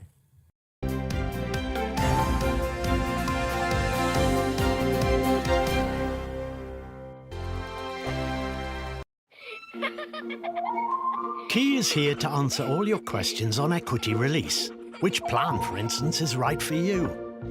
Key has a wide range of plans to suit different needs, and with competitive rates and options such as inheritance protection for your loved ones, we're sure to find the plan that's right for you. So why not see how much cash you could release with our free online calculator? Key, equity release that's right for you. My word, Money Super 7, that was a close one. But you two were in and out of there in no time. And you saved Sarah an impressive £327 on a new credit card. The Money Super 7, helping Britain save on credit cards and so much more. Super Save with Money Supermarket. New Active Shape by XLS. Be confident. Be in your best shape and try the new Active Shape range by XLS. It's super delicious.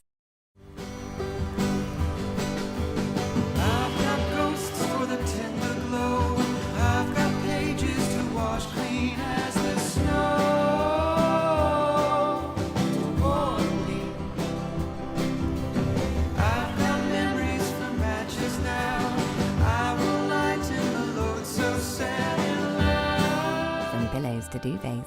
Discover the comforts of Norfolk with Norfolk Feather Company.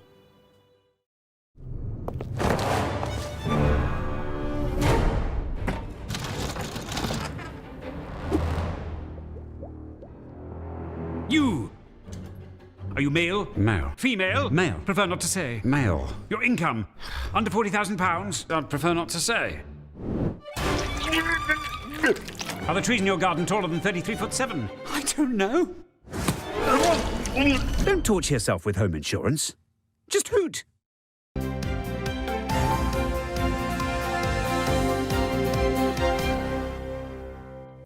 Welcome back. The time has just gone 7:26. Now, here on Breakfast with Eamonn and Isabel, we send our reporters out and about into the communities to find out what they're thinking about the day's biggest stories. And today, our Yorkshire and Humber reporter Anna Riley is in Tottenham this morning. Good morning to you, Anna. You were in a gym last hour, which of course is one of those places that gets, well, it's one of the first ones that people decide not to renew their membership for when they're struggling with their bills. Where are you now?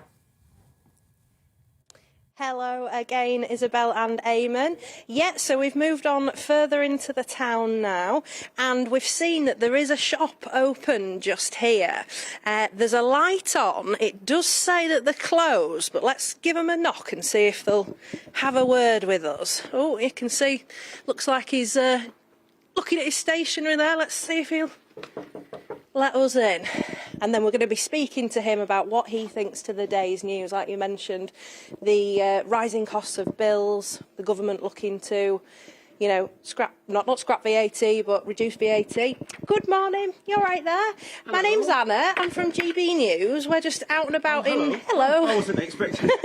We're just out and about in Cottingham this morning. Okay. I know you're closed, but could we pop in and have a word with you? Sorry, yeah, come in. I'll change that to... Sorry. No, thank you. Because I just wasn't expecting anyone, that's Thank all. you for having us. If you want to pop round here, we can have a chat. That's all right. Welcome. So what's your name? It's David. David. And what do you do here, David? Well, I'm David and I'm the Managing Director of Redson Supplies Limited. We are an education and stationery supplies company, and we supply businesses and education establishments throughout the Hull and Humber regions.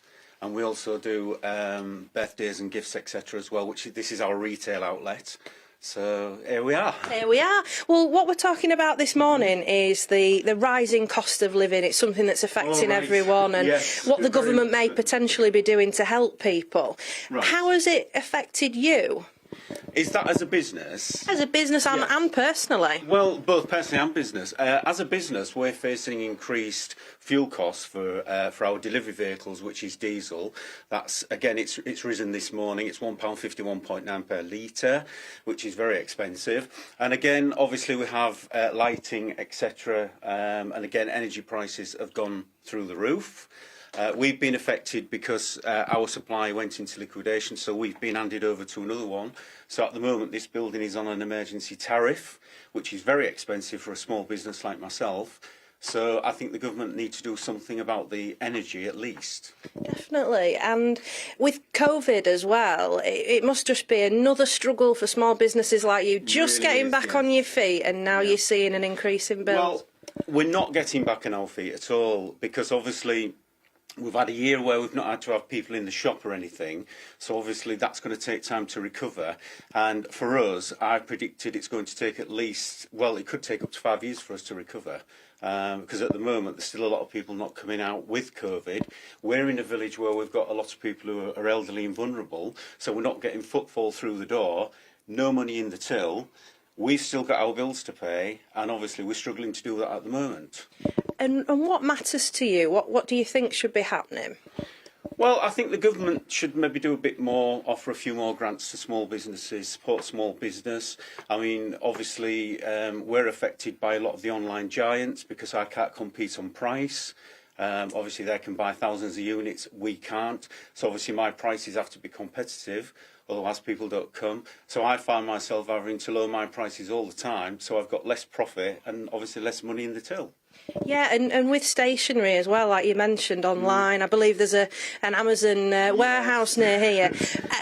But you're still going, obviously. Is it a love for the job? I mean, how long have you been in business? I've been in business 30 years, and I have other businesses as well. And I love getting up in the morning and coming to meet the people. Sometimes people might not come in to buy something, but they'll pop in and say hello.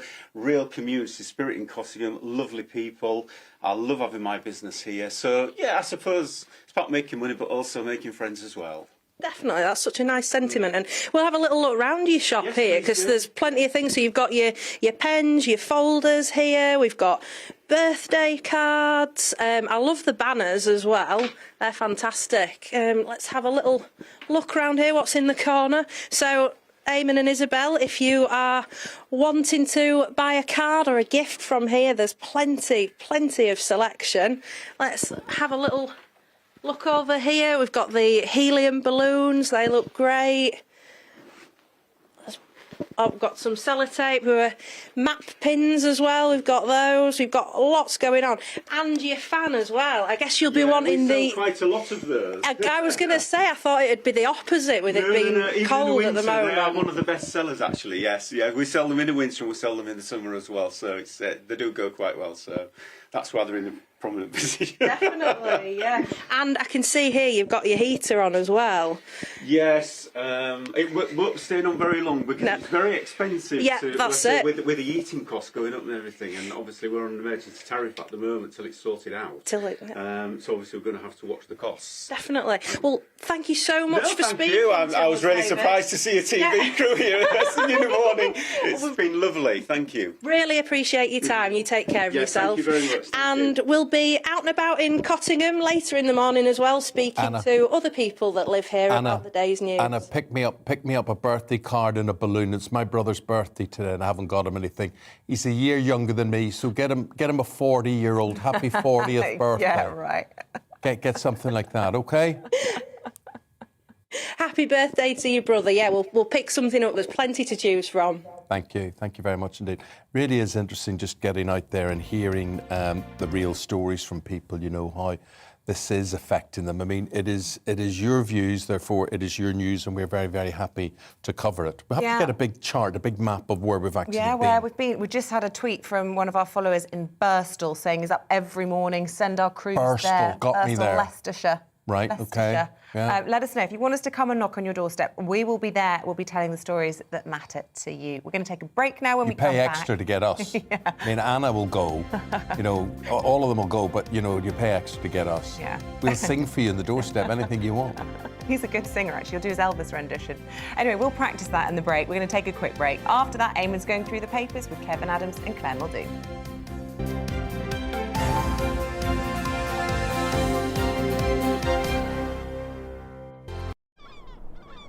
From our beach to yours.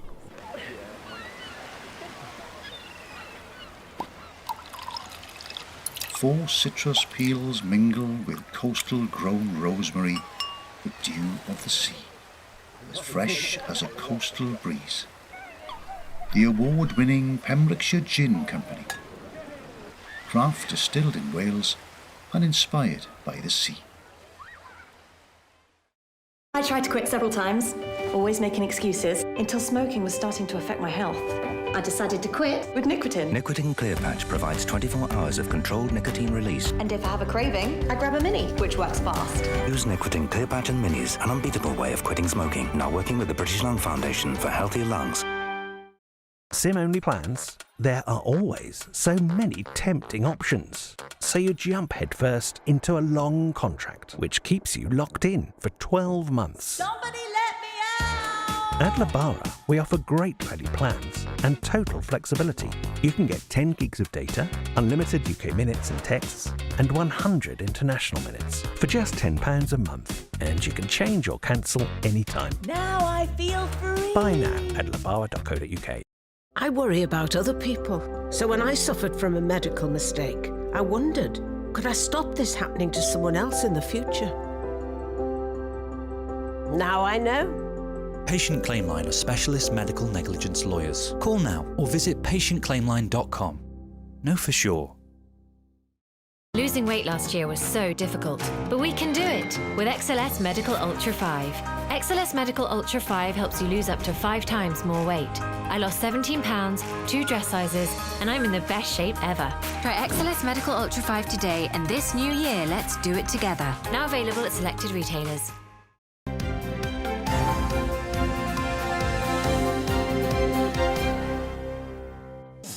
And we're sitting talking scents here in the studio, not C-E-N-T-S, S-C-E-N-T-S, as to what everybody's wearing. But it's very fragrant in here today, isn't it? Thank you. Yes, it is. And it's not Mr. Adams, it's moi. Every single time I'm on with you, you take credit for my She takes aroma. credit.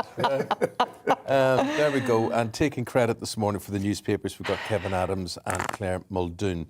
Now, Claire and Kevin, I want your views on this, first of all. First of all, you're going to talk about transport and getting into work. But overall, because we're going to be talking about this at 8 o'clock today, there's this whole big row, which may be a deflection from Boris Johnson's troubles, but basically something like 6 out of 10 civil servants are working from home. Do you know what? It's not a deflection on anything the Prime Minister's doing. This is actually overall, apart from the education sector and apart from freelancers like ourselves. This reluctance to not work from home, to return to the office, has been primarily driven clearly by COVID, but also now I think it's gone beyond that. It could actually be an excuse for long COVID. It's lazy-itis as far as I'm concerned. People should not be dictating to their employers the days they want to work. It's not helpful for manufacturing. It's not helpful for industry. It's not helpful especially for small to medium businesses where they need their feet on the ground and they need them in their offices. But I presume you would agree if businesses were saying to their employees, look, work from home a day a week, everybody can work with that. But here we've got the unions telling the government, no, we ain't coming in. Eamon, that's actually a model that industry and businesses are trying to look towards, people working 4 days a week, because it could actually have a knock-on effect of making them more productive. What I don't want, and what I think is very wrong, is people turning around and saying, well, do you know what, see you next Thursday. I don't want to come into the office, I want to work from home today. If it worked before, it can work now. Meaning? So if I worked from home and I was doing the same amount of productivity when I was at home and as when I'm in the office, what does it matter? It matters that there are all these government buildings which are lying empty. I'm saying they're dormant. But then we'll just have to sell them, won't we? Make them into hotels. There you go. Make or them into gyms for me to work, or nutritional... Or homes. areas. Look, listen, I'm just going to put it out there. It's all very well and good, this working from home and fine, and everybody's good and nobody slacks off and nobody watches daytime TV or walks the dog or whatever, I'm sure. Come on, I know we've been around all this for 2 years and you can see the ones that swing the lead on this. You can't tell me. I mean, come on, seriously. No, you're absolutely right. And do you know what? If you contact a local authority, all you get now is a call centre. And I am fed up with when you ring places to say that because of COVID, we're over that now. Let's move over that now. Let's wipe those messages from the call centre machines and let's get back to speaking to people in their workplace so they can actually do things. My sister works for local government and she works on phones even though she's at home. So that is not necessarily true for every area of government. How does that work? She's got, what, one phone at home and she's getting 50 calls a minute or whatever? The same way as when she's in the office, she's got one phone. But she doesn't have deliveries ringing the doorbell, or if she has got a dog or pets or young children around her. No dogs, no pets, no young children. Still going? But is it, it's not, I think actually if you ask your sister, I think she might actually prefer to be... No, she doesn't. So what else are you going to put in the way? All right, you're in favour of it. You're in favour. I'm in favour of everyone just doing what makes them happy. Stop telling me what to do. Stay at home because of COVID. Come out of home now because you've decided you want me back in the office so you can get money out of my purse. Not a chance. But wait a minute. They pay the bills. The employer pays the bills. Surely they have the right. But they had the right to tell me to stay at home, and now I'm at home and I like it at home. I don't want to come out of home. Oh. What do you think, folks, watching at home? At GB News, you may well be at home, you may be working You might be working from home. Yeah, it might work very well for you. Or you might think, no, if you've got to go into work, so should everybody else. Right, OK, so we get to the Daily Mail, and this is on the cladding on various apartments and blocks of flat. What's the latest? So Michael Gove has said that the manufacturers and installators that have benefited from this should actually pay for the fixing, and now's the time for them to stand up. This is the first time a minister has actually come out and said they should pay up. In 2017 was when the Grenfell building was burned. And it's taken this long for someone to come out and say they should pay. How? This is why when people talk about government taking action, it's taken 5 years. These people are still living in buildings that are in fear of their own life. Yeah. It's just disgusting. And Michael Gove, but he's come out now, 5 years. Where were you for 5 years? It's just, everything just takes too long. And you talk about procedure and you talk about speeding up procedure. If we can get a virus into someone's arm within such a short period of time, you can keep the safety of people living in these high towers without protection. Above the 18th floor, a fire engine cannot reach you if you're above the 18th. Well, I mean, I believe, Kevin, in doing the right thing. Sometimes it's obvious when you do the right thing, but I don't believe the government is without sin on this as well. I think the tactic now is to just blame all the developers, all the builders as the bad people, but somebody, some civil servant somewhere signed off on all of this. So. There was profit made on both parties, so both parties should pay. But if I live above the 18th floor, if I live in these high rises with this cladding, then someone should do something about it and stop talking about it for 5 years. Yeah, but listen, Kevin, there are also people who lived in Grenfell Tower who haven't got permanent homes in that 5 years. And I thought under Theresa May it was absolutely disgraceful that they didn't, just as a priority, talk about foreign aid in this country and how they help people out. Why can't they help their own people out? And they say, here are people who need rehoused immediately, be it in porta cabins, whatever it happened to be, but somewhere to call home, not some sort of third-rate hotel. Well, you know, we cannot forget the fact that shelter and homes are a basic, fundamental human right. Human rights are blasted over every single page of the papers at the minute. And we really need to address the issue here of the council stock that was sold off under Thatcher that was not replaced. That's the issue. We do not have enough homes for the people in this country. Absolutely, and somebody had better address that sometime soon. Absolutely right. Now, Claire, highway code, I don't know how proficient all of us would be. I mean, I think we should all be retested every 5 or 10 years or whatever. No. Okay. Yes, I agree. Okay. Kevin and I were talking earlier. I can drive. I've got a clean driving licence, first time in a long while, but I don't drive in London. I think it's the most preposterous place to drive ever. You've obviously never driven in Paris or Rome, then. No, I haven't. However, the highway code is now changing. I don't know if anyone is aware of that. They've kind of surreptitiously brought it through. The AA did a survey of 13,500 drivers, and only 33% did not know the guidance was being amended. Right? Knew that the guidance was being amended. The guidance is that cars obviously can have a bigger impact on accidents and therefore fatality than, say, a motorcyclist, a moped, or a pedestrian. So what's the highway code now implemented? That cyclists can now drive to the right-hand side of our motor vehicles, even if, and don't get me started on this, if there's a cycle lane there, they don't have to use those. Those things that have displaced everything in West London for the past 2-3 years in order to let the city move, apparently. Mayor Khan has said that this is what he wants. He wants a direct line from central London away out through central London to the west of London. It's not working. It's not safe. And this is only going to expedite deaths, I think. I agree. I mean, I like the cycle lane thing. Really works for me. I understand that it's problematic for the traffic. I really don't care about that. I think that we should be out to be healthy. We should be doing the green thing.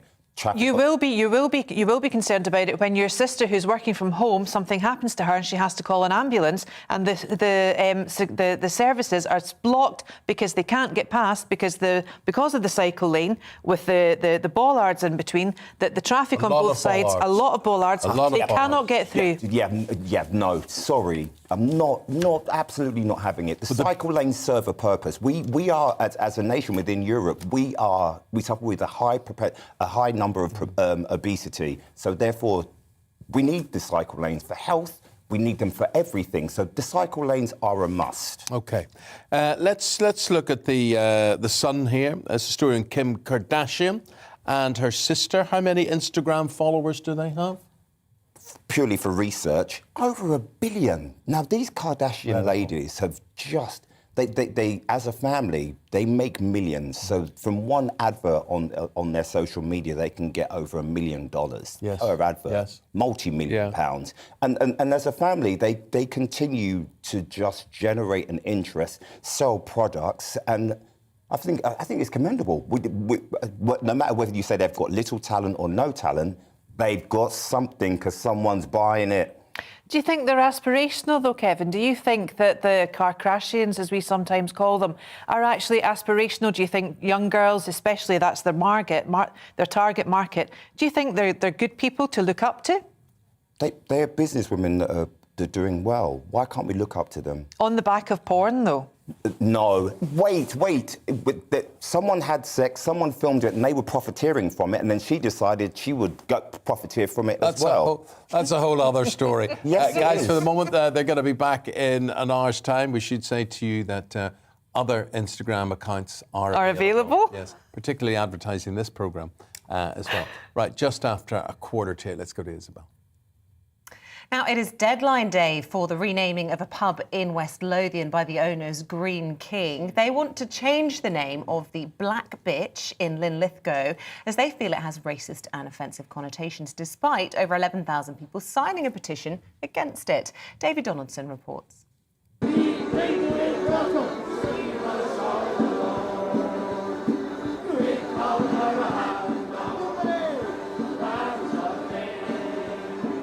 Protesters in full voice at the cross in Linlithgow as they try to save the historic name of their pub. They're angry because this is part of local folklore. This is the legend of the town, and it's also the insinuation that the people of Linlithgow would put up with the name if it was either racist or offensive, which it is not.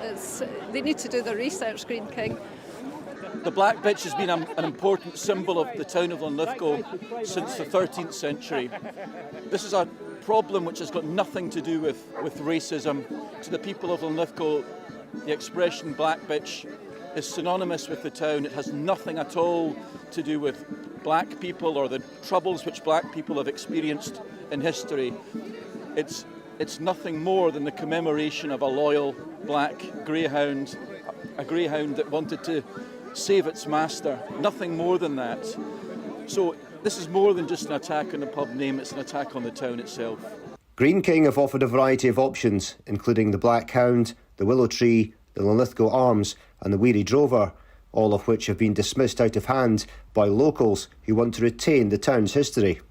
Green King think they can just walk over the history of Linlithgow. And although we've tried to explain to them several times that this is wrong, they're just ignoring us. Please, Green King, listen. That's all you need to do. We'll put a plaque up explaining the story. There is a plaque in the Black Bitch pub that explains the story. And it could be the story has been a bit embellished over the years, but it's a very old story. But it's our story. And it's on everything. It's on the coat of arms, it's on the lampposts, it's on various communities' logos, so it's everywhere. You cannot just walk in and say, this is offensive. You can't, because it's not. It's a female dog. Green King have said their stance remains unchanged and have set a deadline for today for the renaming of the Black Bitch pub. You see, it's a dark-coloured female dog, but I did not enjoy reading that out. I felt uncomfortable. The world's changed. You just can't say that. Sorry, and I'm not a woke person. I'm really not. But I found that hard to say out loud. Go on, say it once more. I'm not going to, not for your amusement and entertainment. Anyway, for your amusement and entertainment, Paul Coit now to take you through the sports stories. And you know what? Some not nice. A lot of not nice stuff over the weekend, right? But I want to talk about this is football first of all. Oh, I thought you were talking about Isabel there and Raducanu. Don't bring that up. Sorry, I'm so sorry. By the way, for the record, everybody, I am Emma Raducanu's #1 fan. You guys I know you are. I'm a big cheerleader. You are. Not when we were watching on Friday, you weren't. I was disappointed that she didn't get through, but I didn't mean to trash talk her. I'm women supporting women all the way. Okay. Anyway. Was I not supposed to mention that? No, it's good. I actually pleased you mentioned that. These incidents, Chelsea Spurs, lighters being thrown, Man United West Ham, incursions into opposing supporters' areas. Tell us more. Well, it's not good, is it? I mean, it happened, like you mentioned, there was the Aston Villa-Everton game. There were things that were being thrown from the crowd. It happened as well with the Chelsea Spurs game as well. Anthony Rudiger got hit as well. From his own supporters. Yeah, well, this is it. I can't understand where. I mean, you could say whatever supporters it came from. It's just ridiculous people throwing stuff in. Firstly, because you can't do it. Secondly, it's a terrible thing to do. And thirdly, there's cameras everywhere. Yeah. You're going to get caught if you do it. There's the other thing that happened at Brentford. Did you see that there was the drone? There was a drone that came down. So people were singing about this drone and wondering what that was. Now, I don't know whether this has got anything to do with it, because drones were banned from racecourses because of betting syndicates. Because for how this works, I have no idea, but the betting syndicates would use drones because they could get information on what was going on live quicker than if it was on live TV. So you get these syndicates could actually manage to put bets on because what they were getting from the drone. And it literally is seconds, tenths of seconds. How it works, I mean, it's completely beyond me. So whether it's anything to do with that, because I can't really see why anybody else would actually want to fly a drone apart from just for a stupid reason. So there you go.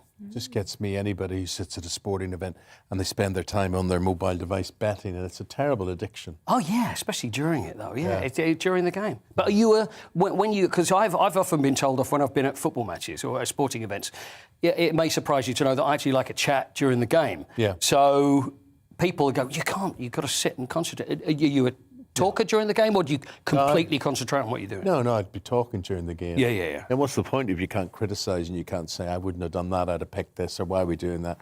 That's what it's all about. I'm usually talking about what's on telly the night before. That's not the theatre, is it? It's not the theatre. Right, the Australian Open. Yes. What have we got to report from there? Rafa Nadal, it's looking good for Rafa. Is there anything you'd like to say about Rafa Nadal? No, I'm just all for it. I'm pleased to see as well. I'm glad Djokovic has been cleared out of the way. Yes. Anyway, gosh, if I'm trash talking someone else now. Good news for Nadal. It is good news for Nadal. Alexander Zverev, who was one of the favourites. German, Sasha Zverev, they call him, beat Denis Shapovalov. I think that's correct, the way of saying it. But he beat Shapovalov. You're Just him. keep going, enjoying this. There you go. So he beat Zverev, which basically means it's good news for Nadal, because then for Nadal stands a better chance of going through. Gotcha. Nadal is going for his 21st title, which of course Djokovic is on 20. That's what Djokovic wanted to go for. So I think most of Australia, and maybe most of even the world, will be looking at Nadal and hoping he does that. The managerial merry-go-round in the Premier League. Yeah, looks like Claudio Ranieri's going to go 14 games in charge of Watford. 14 games looking after Watford is probably good result actually for any Watford manager, because they don't stick around too long. So it looks like he's going to go. Everton, of course, still looking for a manager. The latest name is Vitor Pereira. Now, he is a Portuguese manager. And he was sacked by Fenerbahce back at the end of the year. I always find it strange when you've got Premier League clubs are going, oh, well, we're thinking about this guy. Why would you be going for someone that actually got sacked from their last job? I don't know. It often involves agents that are actually going to clubs and saying, look, we've got the guy for you. Yes. I don't know. I'm not convinced. I still think Wayne Rooney would be a great job. You mess it up, you get sacked, you get a huge payoff, and then you get a huge sign-on fee I think it's somewhere else. a brutal job. They don't get with a all that chance. money? Who was somebody was it's that not all brutal about with the me? money. People seem to be rich anyway before they enter into these jobs. I get the impression. hugely For my rich. penny's worth, I just get the impression they never get to see it through. That as Yeah. soon as there's a problem, they're out. Yeah, instant results, yeah. But you know what? I'd give it a go. You know, you've got... Me too. I know people like Andre Villas-Boas, who was at Chelsea, sacked from there, huge payoff. Went to Spurs, sacked from there, huge payoff. Very, very rich man. Yes. Mostly from Where do losing you games. stand on Wayne Rooney going to Everton? Is it too early in his career? I mean, you can see the romance of it all. Yeah, I can see the romance, and we did talk about this, didn't we, the other day? And again, this is a really tricky one to call, because being a manager, you've got to get it right. When you start out being a manager, you only get really one shot at it, because if you all of a sudden you do well, for example, it's work he's doing okay at Derby, considering all the problems that they've got. It would be awful if Derby disappeared, if they went into administration. Oh, that would just be the worst thing. I mean, you've got memories of Derby County like I have, going back from when I was a kid, and I can't see it's going to happen. It's very convoluted, and there's the problems that they've got with with people there. There's so much money that's owed. You've got Middlesbrough that are actually also trying to sue them for the fact that they managed to not get into the playoffs because of that. Anyway, it goes on and on and on. It would be a huge shame if Derby went.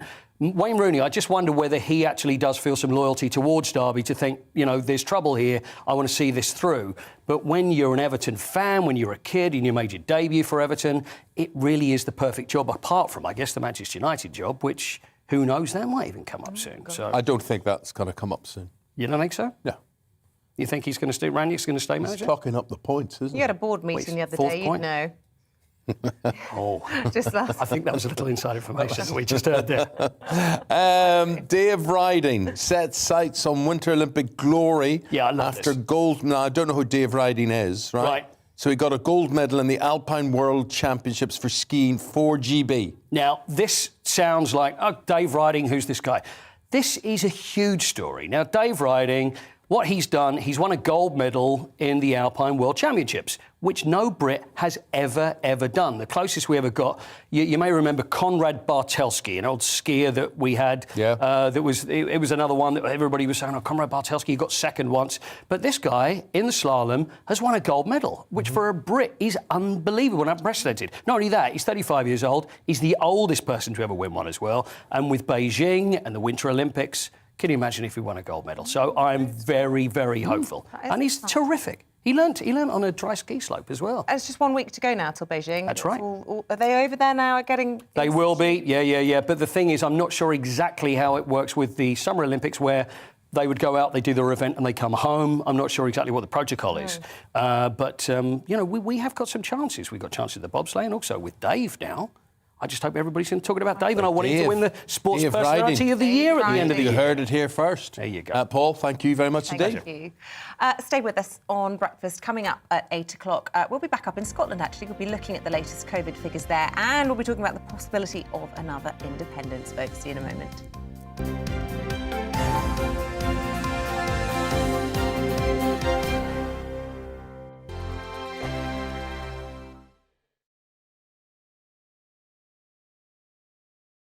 Hello there, I'm Eamonn. And I'm Isabel. And you're watching the GB News digital stream across the United Kingdom. And around the world. If you're here in the UK, you can also watch us on your TV screen. GB News is Freeview channel 236. On Sky, we're channel 515. 626 on Virgin Media. Just remember, you might need to retune your TV to watch the channel. Yeah, and if you are doing that, find out more about retuning by going to gbnews.uk. Join my show Farage, 7 p.m. till 8 p.m. Monday through Thursday, and there you will get opinion, analysis, debate, and I'll cover stories that nobody else dares to touch. And then for the last 15 minutes, talking pints. We're over a drink. We have a civilised conversation with someone. We very often disagree, but we do it in a grown-up way. Come and join me on Farage.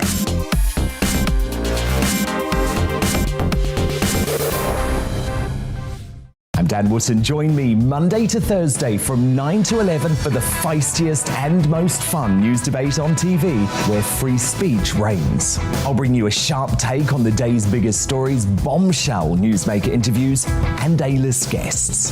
And I guarantee you, no spin, no bias, no censorship, and no reason to go to bed. That's Dan Wootton tonight, Monday to Thursdays from 9 on GB News. Hello there, I'm Eamonn Holmes. And I'm Isabel Webster. And we hope you can join us for Breakfast with Eamonn and Isabel. You make me laugh out loud, belly laugh. Is that important first thing in the morning? Yeah, absolutely. And there's me trying to be deadly serious. News is a serious business. Yeah, I have to rein you in sometimes. Well, it doesn't stop us laughing at it. It doesn't stop us having an opinion on what's going on. Yeah. And it certainly will not stop us reflecting what you think. Weekdays from 6 to 9:30 on GB News.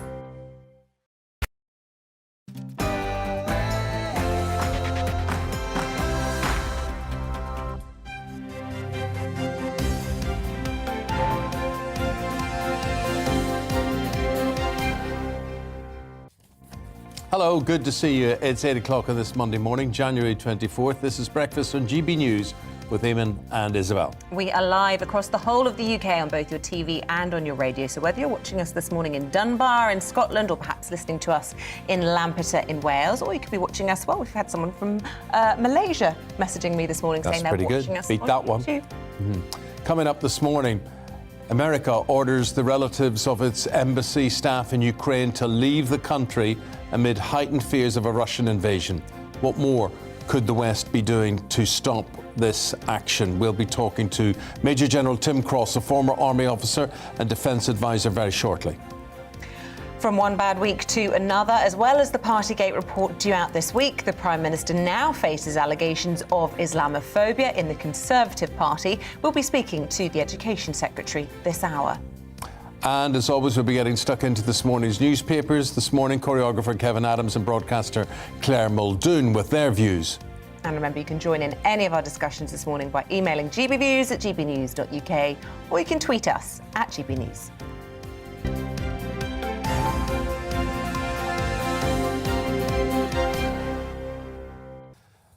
This Ukraine situation really getting very frightening. The US has ordered families of its embassy staff in Ukraine to leave the country as tension between Russia and Kiev mounts. An advisory from the State Department said there are reports Russia is planning significant military action against Ukraine, as an estimated 100,000 Russian troops have moved to the border. Russia has denied the claims that it's planning to invade, but we're asking if they can be trusted. Let's go to former head of the Army, Lord Richard Dannett. No, we're not going to him. He's already spoken to GB News. This is what he had to say. We have to remember that scrape him to the core and you find an unreconstructed KGB colonel whose beloved Warsaw Pact and Soviet Union was destroyed by the cohesion of the West in 1989 when the Berlin Wall came down. And what he would like to achieve more than anything else is to sow discord and doubt amongst the minds of NATO members and break up that cohesion of NATO. So that was Sir Richard Dannett speaking a little bit earlier. We're hoping to make a connection to Major General Tim Cross very shortly to discuss this further. And as Eamonn was saying, a developing story. Liz Truss saying over the weekend that they had uncovered allegations of a plot to install a Moscow pro-leader in Kiev. Sort of puppet leader. Yeah, a puppet leader. So we'll be exploring all of those issues and also talk to the Education Secretary about that a little bit later on in the programme. The other issue we're talking about this morning, Eamonn, of course, working from home. Civil servants don't want to go back into Whitehall. What do you think about that? Well, we asked you about this in the weekend programme, and we're asking you, would you be happy to continue to work from home, or do you think civil servants should be getting on the bus, getting in their cars, getting on the train? And this is what you had to say. Yeah, this one, Sadie says, why should they return to the office? They've been carrying out their role successfully at home for over 2 years. It's better for the environment. It reduces traffic and noise pollution. The great Cordwainer says, if you can do your job from home, do it from home. If you're not allowed to, then get another job. Have we got Dave Penman? We have got Dave Penman. This is good. Dave, I'm really pleased to speak to you. Dave is the General Secretary of the FDA. So you're the union man, Dave. You know, when I saw this headline screaming out of the Mail on Sunday yesterday, I thought to myself, Dave, you know, how made up was this? How accurate, how fairly did they represent that yesterday? Did they or did they not? No, they didn't. They've got a little bit of an obsession about civil servants and working from home, to be honest. The reality of it is that most civil servants want hybrid working, because that's what they've said. It's the same in the private sector. People who have been able to work from home recognise that there are many tasks they can do just as well from home, saving the commute time, sometimes working even longer hours because they're not having a commute. But they also recognise that there are some things that are better done in the office. So what we're saying is that, you know, that new hybrid working arrangement, which was already starting in the civil service, is a very effective way of working. Works for employers because they save money on rent and accommodation. Works for employees because they get greater flexibility. What we don't want to see is arbitrary targets in the sort of language that ministers have used about moving back to pre-pandemic working, because, to be honest, things have moved on. You see, it's very interesting how you outline that. There's a number of things I want to ask you, but you talked about language, and the great language coming out of government is you lot are known as the blob. So immediately you're the enemy. And we look at the trouble Boris Johnson's in at the moment. I think you're a very good distraction for him. Yeah, I think the fact that, you know, 2 days after the Plan B was withdrawn, we see a press release on a Friday night from a government minister about all of this, which is completely unnecessary. Under Plan A, civil service departments were already bringing people back over the autumn, recognising that working practices had changed, and then suddenly we see this clamour as soon as Plan B is reduced. And we see press releases from the Prime Minister. So it's a little bit suspicious. I think it is a little bit of a distraction. What we actually need to recognise is the civil services performed incredibly during the lockdown. 10 million people were benefiting from the furlough payments. As the Chancellor said, that was designed and implemented. Dave, you write a really good CV. I mean, you make a very good case for this, you know, but that's you're with all the glory in this. You're saying we've done brilliantly and whatever. But what are your bosses saying? What do they want? It's one thing, I mean, we'd all like to work from home and get 4 days off a week or whatever it happens to be. But, you know, what are your bosses saying? What do they want? Well, first of all, I think your point there about getting days off, people are working when they're working from home. Some of the language around this is quite important. People are working sometimes longer hours. When we surveyed our members, they said actually they were working longer, but their work-life balance was better. So what we need to understand, the bosses, ultimately the civil service, are ministers. You know, governments can dictate this on the civil service. They shouldn't, because they should be leaving the operation of the civil service to people who are professionals at doing that, rather than dictating. But ministers appear hell-bent, for whatever reason, whether it's distraction or they just don't understand how the modern workplace operates. Ministers seem hell-bent in trying to force civil servants back into what they called, Steve Barclay called on Friday, pre-pandemic levels. And the idea that we've moved back, given how the world has moved on in those 2 years, is just you've talked about this new hybrid situation. What is the split that you would like to see in terms of being in the office and being at home? When we asked our members about this, most of them said they wanted about a 60-40 split. For some of that was 3 days in the office, some of that was 3 days at home. Because I think most people recognise that actually collaborating with your team, actually seeing people being in the office is a good thing. You could have new members of staff who need to get to know people and learn things better face to face. So I think everyone really recognises that that kind of split seems to work for both. And remember, government offices only have desks for 60% of staff. Before the pandemic, this was a direction of travel that government was doing because it saved money. If you look at the levelling up agenda, they want to move 20,000 senior posts out of Whitehall. Before the pandemic, nearly half of those jobs were predicated on being home working. So it's also a little bit hypocritical of ministers to go on about this when really what they're just looking for is a quick and easy headline. Is it really? Do you really just think it's about a distraction, or do you think that there is an element of trying to think about the taxpayer? I mean, one of the people that has tweeted in the programme with their views about this pointed to an official report that showed that the campus of Whitehall and the running costs equated to £621 million a year. He says, what a complete waste of money. Get more hybrid working, downsize the offices. It would save the taxpayer billions across the UK. And I wonder if that actually is a valid argument, that perhaps, you know, we could save money if we're not going to occupy those desks. Let's just close the offices and rethink things and save money. As I say, that was already what was happening. Most government departments just now, before the pandemic, where it had 60% desk ratio, so you couldn't actually get everyone in even if you wanted to. And then some of the government hubs that are being set up around the country, part of the levelling up agenda, you're talking about 40% desk ratio. So it requires people to work flexibly because they recognise that it works effectively and obviously it saves the taxpayer money. So this obsession that some newspapers have and some ministers have really just, it doesn't make any sense other than just a quick and easy headline, to be honest, because people enjoy working flexibly. It works for the taxpayer. It's happening across the private sector. If you look at the figures, season tickets are about a third of what they were pre-pandemic. That's not just the public sector. That demonstrates the private sector has embraced this hybrid working as well. So, Dave, where are we at now? Permanent secretaries will be writing to guys like you. They'll be writing to the people who work for them, and they'll be saying, right, back in the office tomorrow or next week or whatever. Is there a standoff, or what way do you see it going in the next couple of weeks? I think what we need to try and understand, because this only came out on Friday night, is trying to separate the reality from the rhetoric. Is this minister's just looking for a headline, a bit of distraction, or are they actually really talking about trying to go backwards to the kind of working arrangements that existed pre-pandemic? And as I say, there are real practical issues about that, given the number of deaths that there are in Whitehall. So I think we need to now engage with civil service management, get a bit of an understanding. It's always a difficulty in government because the people who are running government are the permanent secretaries, the senior managers, but then you end up with these kind of announcements from ministers. And it's hard to tell actually what is going on here. You can quite often get mixed messages because ministers quite often have different agendas from the reality on the ground. So I think over this week we'll be trying to establish exactly what is happening. Well, House of Cards, unbelievable in reality.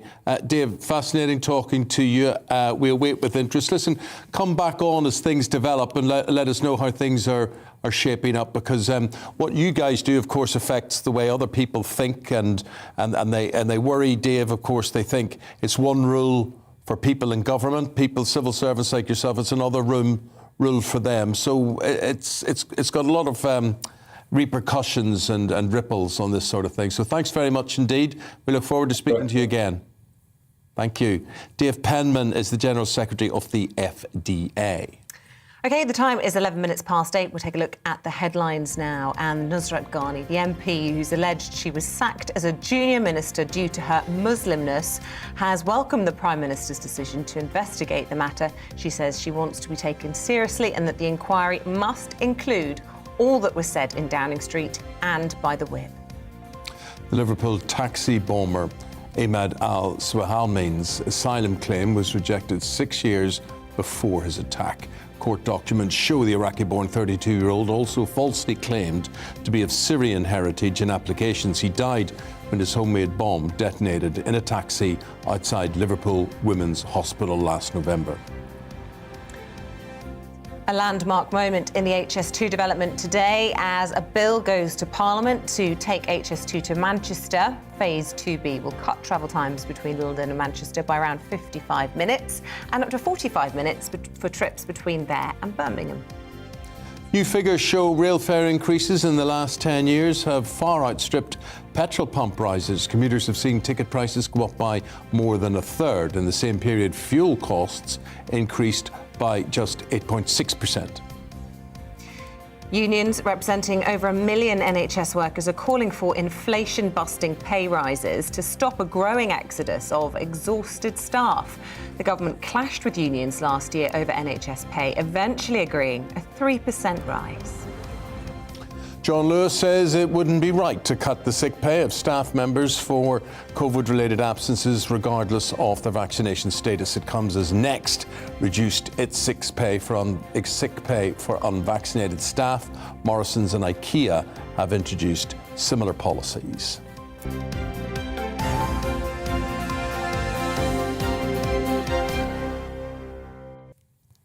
First Minister Nicola Sturgeon has said the impact of Scotland's COVID restrictions on business and hospitality have been worth it. From today, adults will again be able to meet up with more than 3 households, but restrictions on face masks, as well as the vaccine passport scheme, will continue. Well, for more on the reaction to the news is GBNews' Scotland reporter Davy Donaldson. So Nicola Sturgeon thinks it's worthwhile. What does the industry make of it? Well, I think everybody knows what the industry makes of it. It's been a bit of a shambles as far as they're concerned, because putting those restrictions in place over Christmas has cost them hundreds of thousands of pounds, if not millions. Certainly to the industry, we're talking millions. So that's been a huge, huge problem for them. They now have to recover in which is traditionally the slowest month of the year in terms of people going out for a drink. So it's very, very difficult, and certainly a lot of very angry people. The good news is today, though, is that, of course, people can come back. There's no more table service. You can now sit at the bar. There's no 1 metre social distancing within pubs or restrictions on numbers. So that's certainly good news. I'm at the Karen Works here in Falkirk, which actually opened at 8 o'clock this morning. There is actually people inside it, believe it or not, at this time of day. But yeah, so certainly be a welcome boost to the industry to have people finally coming back through the doors. But they're still counting the cost in terms of the amount of money that they lost over the festive season, which is obviously going to be a huge amount of money, the busiest time of the year for them. And they're still waiting, some of them, for the money that they were promised by the Scottish Government that was going to filter through. Well, that's still to filter through at the moment, so that's going to take a bit of time before they get that money and get back on track. Now, those restrictions on indoor live events lifted today, but many restrictions still remaining in situ. Why is that when we're seeing Omicron numbers beginning to recede? Sorry, I didn't catch that. It's a bit noisy here. I just saw that lorry pass behind you. I was just asking which restrictions are remaining in place, because it's not a complete free-for-all yet north of the border. No, it's not. No, it's certainly with regards to face masks, Nicola Sturgeon's favourite thing. They'll still be in place in public transport and public spaces, so going into shops, that kind of thing. Even going into bars, you have to wear your face mask while you're not seated, so going to the toilet, that kind of thing, and going to the bar until you're actually seated, then you will continue to have to wear a face mask. So, and certainly the other thing with Nicola Sturgeon, she's advising, only 3 households to meet up. She's advising people to take lateral flow tests before they meet up, and advising just 3 households to meet up at any time. Obviously, she can only advise on this. This isn't the law, but yeah, she's certainly very keen to make sure that the Omicron virus stays away. But a lot of people in Scotland are now wondering what the fuss was all about. When you look over the border in England and you see what was happening over there, the lack of restrictions in place in England, I'm wondering why they were in place here.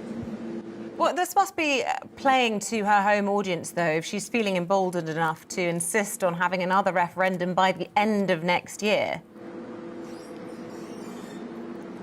Well, you do wonder about that. I have to say I did see that and thought, I think the appetite at the moment is probably not right for a second referendum. I'm sure there's many people that would disagree with me, but certainly people I've spoken to, I think, are just wanting to get back to normality, or some normality, after the pandemic, get their business and lives back on track, and as they go about their business, instead of having to work from home, they can go into the office, just get around the business normally. I think the last thing in their minds at the moment is a second referendum, so slightly odd timing, I would say. Obviously she's going to go for it, that's her whole mantra in terms of the SNP and the Scottish Government. That's what they want independence for Scotland, and they will try and push that through. Of course, the problem is that the majority in the House of Commons isn't there to make sure that becomes a reality, certainly not at any time in the near future. OK, David Donaldson, thank you very much indeed. When we return, we'll be back in Yorkshire asking what the public make of the latest cost of living crisis. See you in a moment. Well, zooming into southwest England, and a frost-free start, though rather grey and cloudy. Best chance of bright or sunny spells across North Devon. It'll be remaining dry with light winds. Here's southeast England and East Anglia. It'll be a widely cloudy but dry day, feeling cold with a high around 5 degrees Celsius. Across Wales, a generally cloudy day and remaining dry, though there is a chance of some bright spells on high ground. Over to the Midlands now, and it will be a grey and gloomy day with plenty of cloud around, feeling cold under those cloudy skies with a top temperature of just 5 Celsius. Crossing the Pennines into the northeast, and the cloudy theme continues, though there is a chance of some bright spells to high ground, remaining dry with light winds. It will be a breezy start across northwest Scotland with some patchy rain also. Elsewhere, it will be drier, though, with some bright or sunny spells, especially in the east. Northern Ireland, a mostly dry start, though there may be some patchy rain in the west for a time. Elsewhere, dry and cloudy with limited brightness, mostly dry but cloudy throughout this afternoon. Right across the whole country. Patchy rain in the far northwest will ease, and that is how the weather's shaping up for the rest of this Monday, the 24th of January.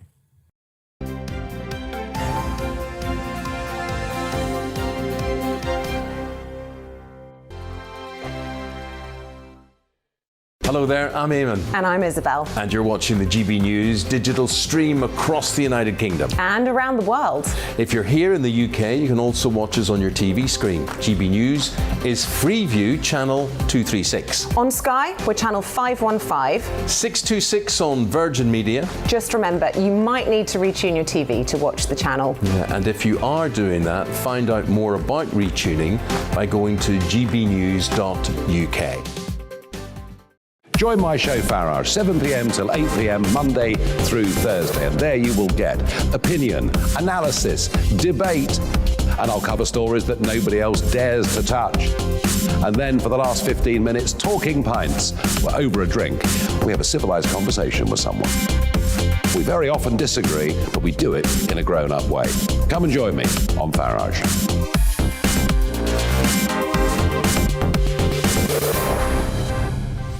I'm Dan Wootton. Join me Monday to Thursday from 9 to 11 for the feistiest and most fun news debate on TV, where free speech reigns. I'll bring you a sharp take on the day's biggest stories, bombshell newsmaker interviews, and A-list guests. And I guarantee you, no spin, no bias, no censorship, and no reason to go to bed. That's Dan Wootton Tonight, Monday to Thursdays from 9 on GB News. Hello there, I'm Eamonn Holmes. And I'm Isabel Webster. And we hope you can join us for Breakfast with Eamonn and Isabel. You make me laugh out loud, belly laugh. Is that important first thing in the morning? Yeah, absolutely. And there's me trying to be deadly serious. News is a serious business. Yeah, I have to rein you in sometimes. Well, it doesn't stop us laughing at it. It doesn't stop us having an opinion on what's going on. Yeah. And it certainly will not stop us reflecting what you think. Weekdays from 6 to 9:30 on GB News.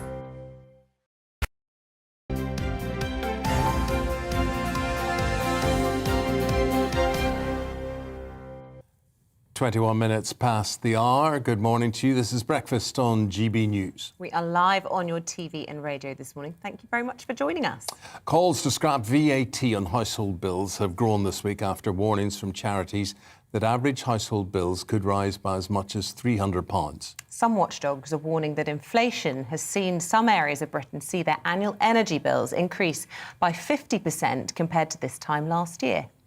Well, here at GB News, we get out and about across the country to find out how these stories impact on your day-to-day life. Our Yorkshire and Humber reporter Anna Riley today is in Cottingham. Cottingham is the biggest village in England, and we've seen quite a lot of it today because of Anna. Good morning. Good morning, Eamonn and Isabel. Yes, the sun's come up now, so you'll be able to see a little bit more of the street we're on. This is one of the traditional Victorian streets in Cottingham. It's a place that's lined with a lot of independent businesses still, which is lovely to see. And you're right, we are out and about speaking to people about the top news story of the day, the cost of living, rising cost of bills, and what impact that has on people. Now, we've spied that this charity shop is open, and I can see there's a lady there. Let's see if we can have a little chat with her. Hello there. Hello, you're right. Good morning. My name's Anna. I'm from GB News. Okay. Are we all right to pop in and have a quick chat with you today? Yeah. Great, thank you. Oh, there's plenty of lovely things that you've got up for sale here. Oh, might have a little look for some clothes after. Yeah, why not? Grab a bargain. What's your name? I'm Carol. Carol. Yeah. What do you do here, Carol? I'm sales assistant here. And it's the Sue Ryder charity shop, isn't it? It is, yes. Yeah. The top news story that we're talking about today is the rising cost of living. And I can imagine with you being at the charity shop, will you see more people that are struggling and coming here to buy the products rather than going to shops first hand? Yeah, definitely. We've definitely seen an upsurge in donations, and along with that there's been a definite upsurge in sales. People are after a bargain and sometimes after something unique as well, so it's definitely people are wanting something that can make those pennies sort of eke out a bit more. Definitely. And how has it impacted you in your life as well? Well, I love working at the charity shop. It's absolutely brilliant. We've got some fantastic volunteers. They come and help us, for no money at all. But it's brilliant. It's really good, and we feel like we're giving back a bit to the community because we're helping them. And with the community, is there that real sense of community spirit? If people are struggling, they might be on the breadline, are there people here to help out? I think there are in Cottingham. It's quite, it's very community spirited. As I understand it, they have a food bank as well. And everybody's always willing to help out in one way or another, definitely, And with charity shops, I've seen, we had a little walk round, there are a fair few here. Yes. Is that another way of keeping the high street open as well as helping people? Yeah, I think it is. I think along with, like places like Debenhams, people used to go and browse along and just see sort of different departments, whereas in a charity shop you've got it all in sort of self-contained in one place, and there's lots of different things, lots of clothing, lots of like shoes, toys, bric-a-brac, so it's like browsing in a department store really, but all on one floor. And have you said you've seen more customers come in. What about the age of the customers as well? That varies. We get a lot of students in because there's University of Hull here, so we get a lot of students in, right through all the age groups, right up to elderly people. So complete range. Same goes with our volunteers. Complete range. Everyone looking out for a bargain here. Yeah, definitely. And what matters to you personally on your community and in your life? What's important to you? Well, I just want to make sure that everybody's happy. I mean, along with, I keep saying about our volunteers, but to them, this is like a lifeline to them. They like to feel involved. They like to feel like they're helping people, and that makes me feel good. I started as a volunteer, and then got a job out of it, and so it just makes you feel good. Yeah. And the fact that you're helping the charity and people, it's palliative care, isn't it? End of life. It is palliative and neurological care. Our nearest hospice is in Leeds, so all the income that we get here goes to there, goes to, definitely well worth charity, definitely. Definitely. And can we have a little look round your store while we're in here? So you've mentioned this is a children's section that we've got. Children's section, gents section. The books and puzzles are always popular, as are children's toys. Even just after Christmas, you'd be amazed. Even though children get loads for Christmas, you'd be amazed how much they still want to buy. So You've still got your DVDs absolutely. and CDs. That's something, in the digital age. Yeah. Now, you still get people coming in and buying those. Oh, absolutely. And we're going back to vinyl. Vinyl is very, very popular, unbelievably, but there you go. But yeah, all CDs and DVDs are still really popular. People are still buying them. They are, and then if we have a look behind you as well, there's plenty of bric-a-brac, isn't there, here? Oh, yeah, so... Yeah, if you want to find something a bit unique for a present, maybe. There's all sorts of interesting finds. I think we'll definitely have to have a little bit of a browse. I love a good charity shop bargain myself as well. Love it. Well, thank you so much for speaking with us, Carol. It's really appreciate getting your views. Okay. And yeah, it is a great shop, as you can see, Eamonn and Isabel. There's plenty to buy in here, and it is a real great way if people are struggling with money at the moment. A charity shop is a great way to get some of the discount items and also give back to helping other things as well, like Two Rider here helping people with palliative care. Absolutely right, Anna. I mean, I've got to the stage now where I can't throw anything out. You either would recycle it or you would go to a charity shop. You would always think stuff that you would have thrown out before, you think, I wonder could the charity shop I did a use big that? charity shop run this weekend because we've cleared out a whole bunch of things ahead of my daughter's birthday tomorrow to make Do you not way. just think we've too much stuff? Yeah, for us? probably. But you can't not buy a child a present for their birthday. So. I don't know. But Too much stuff. No, I think you're right. Stuff. Of course, it's that time of the year we get into spring cleaning, of course. I love spring cleaning. Don't get me started on it's that. therapeutic. Yeah, it's great. It's good. Coming up, the Deputy Prime Minister Dominic Raab refused to answer whether or not Downing Street Partygate report will be answered in full. Yeah, we'll be trying to get an answer from the government this morning. We're speaking to the Education Secretary, Nadeem Zahawi, a little bit later.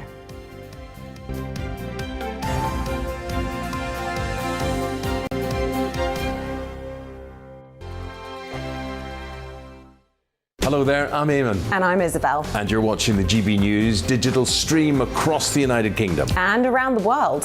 If you're here in the UK, you can also watch us on your TV screen. GB News is Freeview channel 236. On Sky, we're channel 515. 626 on Virgin Media. Just remember, you might need to retune your TV to watch the channel. Yeah, and if you are doing that, find out more about retuning by going to gbnews.uk. Join my show Farage, 7 p.m. till 8 p.m. Monday through Thursday. And there you will get opinion, analysis, debate, and I'll cover stories that nobody else dares to touch. And then for the last 15 minutes, talking pints. We're over a drink. We have a civilised conversation with someone. We very often disagree, but we do it in a grown-up way. Come and join me on Farage.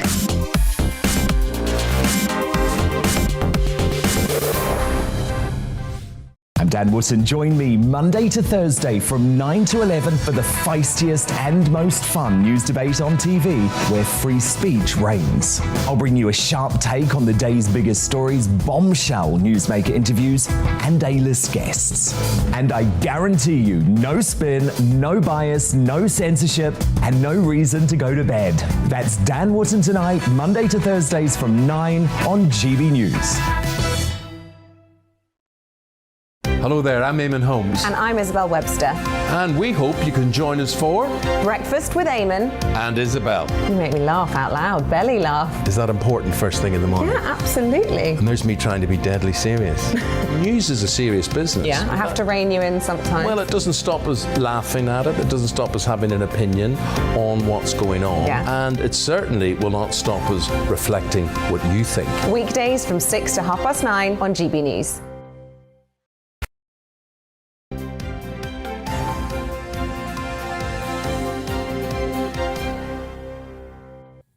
Welcome back to Breakfast. Thanks for staying with us. It's 8:31. We're live on your TV and radio this morning. The headlines this hour. The Foreign Office says some British staff and dependents are being withdrawn from the embassy in Ukraine in response to growing threats from Russia. It comes after the US ordered the families of American staff at their embassy to leave the country. Russia has over 100,000 troops at its border, but denies claims it's planning an invasion. The Prime Minister has asked the Cabinet to conduct an inquiry into the MP Nusrat Ghani allegations. The Conservative MP claims she was sacked as a junior Transport Minister because of concerns about her Muslimness. Police officers who guard number 10 have been interviewed for Sue Gray's investigations into Downing Street parties held under lockdown. The Telegraph is reporting they've provided detailed testimonies, with one source describing them as extremely damaging. 1 in 3 people in Scotland are already finding their energy bills unaffordable. A YouGov poll reveals almost 400,000 people say their homes are hard to heat. But the country's energy price cap is expected to rise in April, and there are fears that costs could go up by as much as 50%. A new report from MPs is warning the government's online safety bill will allow the sharing of images of child abuse and of violence against women and girls to continue. The Digital Culture, Media and Sport Committee says the draft legislation isn't clear or robust enough. The Alliance of British Drivers says changes to the highway code are dangerous and there's a lack of a plan to notify road users. Cyclists will be encouraged to ride in the middle of the road, and drivers will have more responsibility to watch out for cyclists and pedestrians. Pending parliamentary approval, the new advice will come into effect this Saturday. BAFTA have announced the TV presenter AJ Adudu will host the red carpet for this year's Film Awards in March. She'll be joined by the comedian Tom Allen in welcoming nominees as they arrive at the Royal Albert Hall.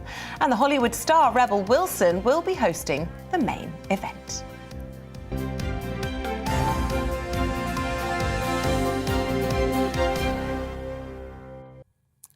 Let's get into the papers with Kevin Adams and Claire Muldoon. Kevin, beginning with you, this is in the Mirror. And this is a relationship between the Chancellor of the Exchequer, Rishi Sunak, and Red Wall MPs. Yes, he's gone in to woo them after all that's been going on with government and the disheartening of people up in those Red Wall seats. Rishi Sunak is the man that can, so he's going in, he's making a lot of promises, alleged promises to them, posing maybe a leadership challenge. I like Rishi Sunak. I like what he stands for, and he's been really quiet for a long period of time. And when people are silent, they're violent. So something is coming there, an undercurrent there. Give me that again. When people are silent, they're violent. They're violent. That's an interesting one. Yes. Okay, so he's the man with the purse strings. He can make things happen in his constituencies. And the jump from Chancellor to PM is something that's well within his grasp. And right now, with all this going on with Boris, his party gate, something else gate, this gate, that gate. Yeah. Poised. Okay. Interesting. Claire, you've chosen a story from The Times, and this is about magistrates and who should become magistrates. Yeah, well, in the 10 years to 2019, the number of magistrates who are unpaid volunteers has gone down. Seriously? You don't get paid for being a magistrate? You get expenses. 90% of the criminal and civil trials have halved to about 15,000 magistrates in England and Wales. In Scotland, they used to have a great thing called the Children's Panel, and it would be lay people, I would say, without any soliciting or any legal advice. And they would go in and be a cross-section of society, and they would sit for young kids who find themselves in a bit of trouble, a bit of bother, and these people would actually sit and they could transform lives. They could save these kids from the abject drug addiction, poverty, lack of education, and they can actually lift them out by giving them a chance. And I think all kids should be given a chance. Now, going back to the magistrates, I think it's a civil duty not only to vote, but also to try and help out in society in any way, shape or form through prohibitive steps, first steps. Let's catch it and hopefully deal with it then. If you've got a young kid who is not performing in school, who comes from a broken home perhaps, or is just downright unruly, rebellious, for whatever reason, you do not want to send that child under the age of 18/16 into an institution. You don't want to do that because it doesn't help society, and moreover, it doesn't help them.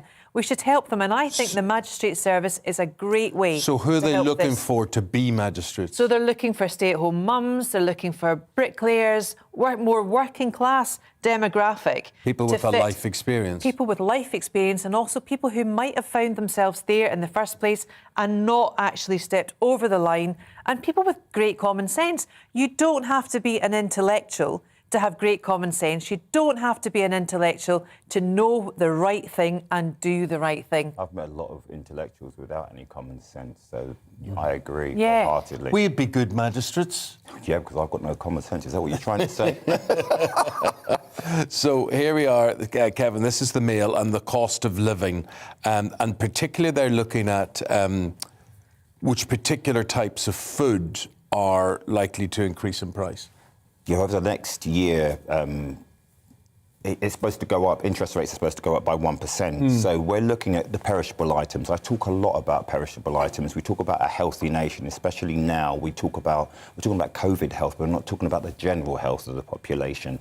And these things are set to go up. Apples are going to go up by up to 25%. Tomatoes up by 8%. Now, all these things, onions as well. There's a high level of vitamin C. With tomato, a high level of lycopene, which is a powerful antioxidant.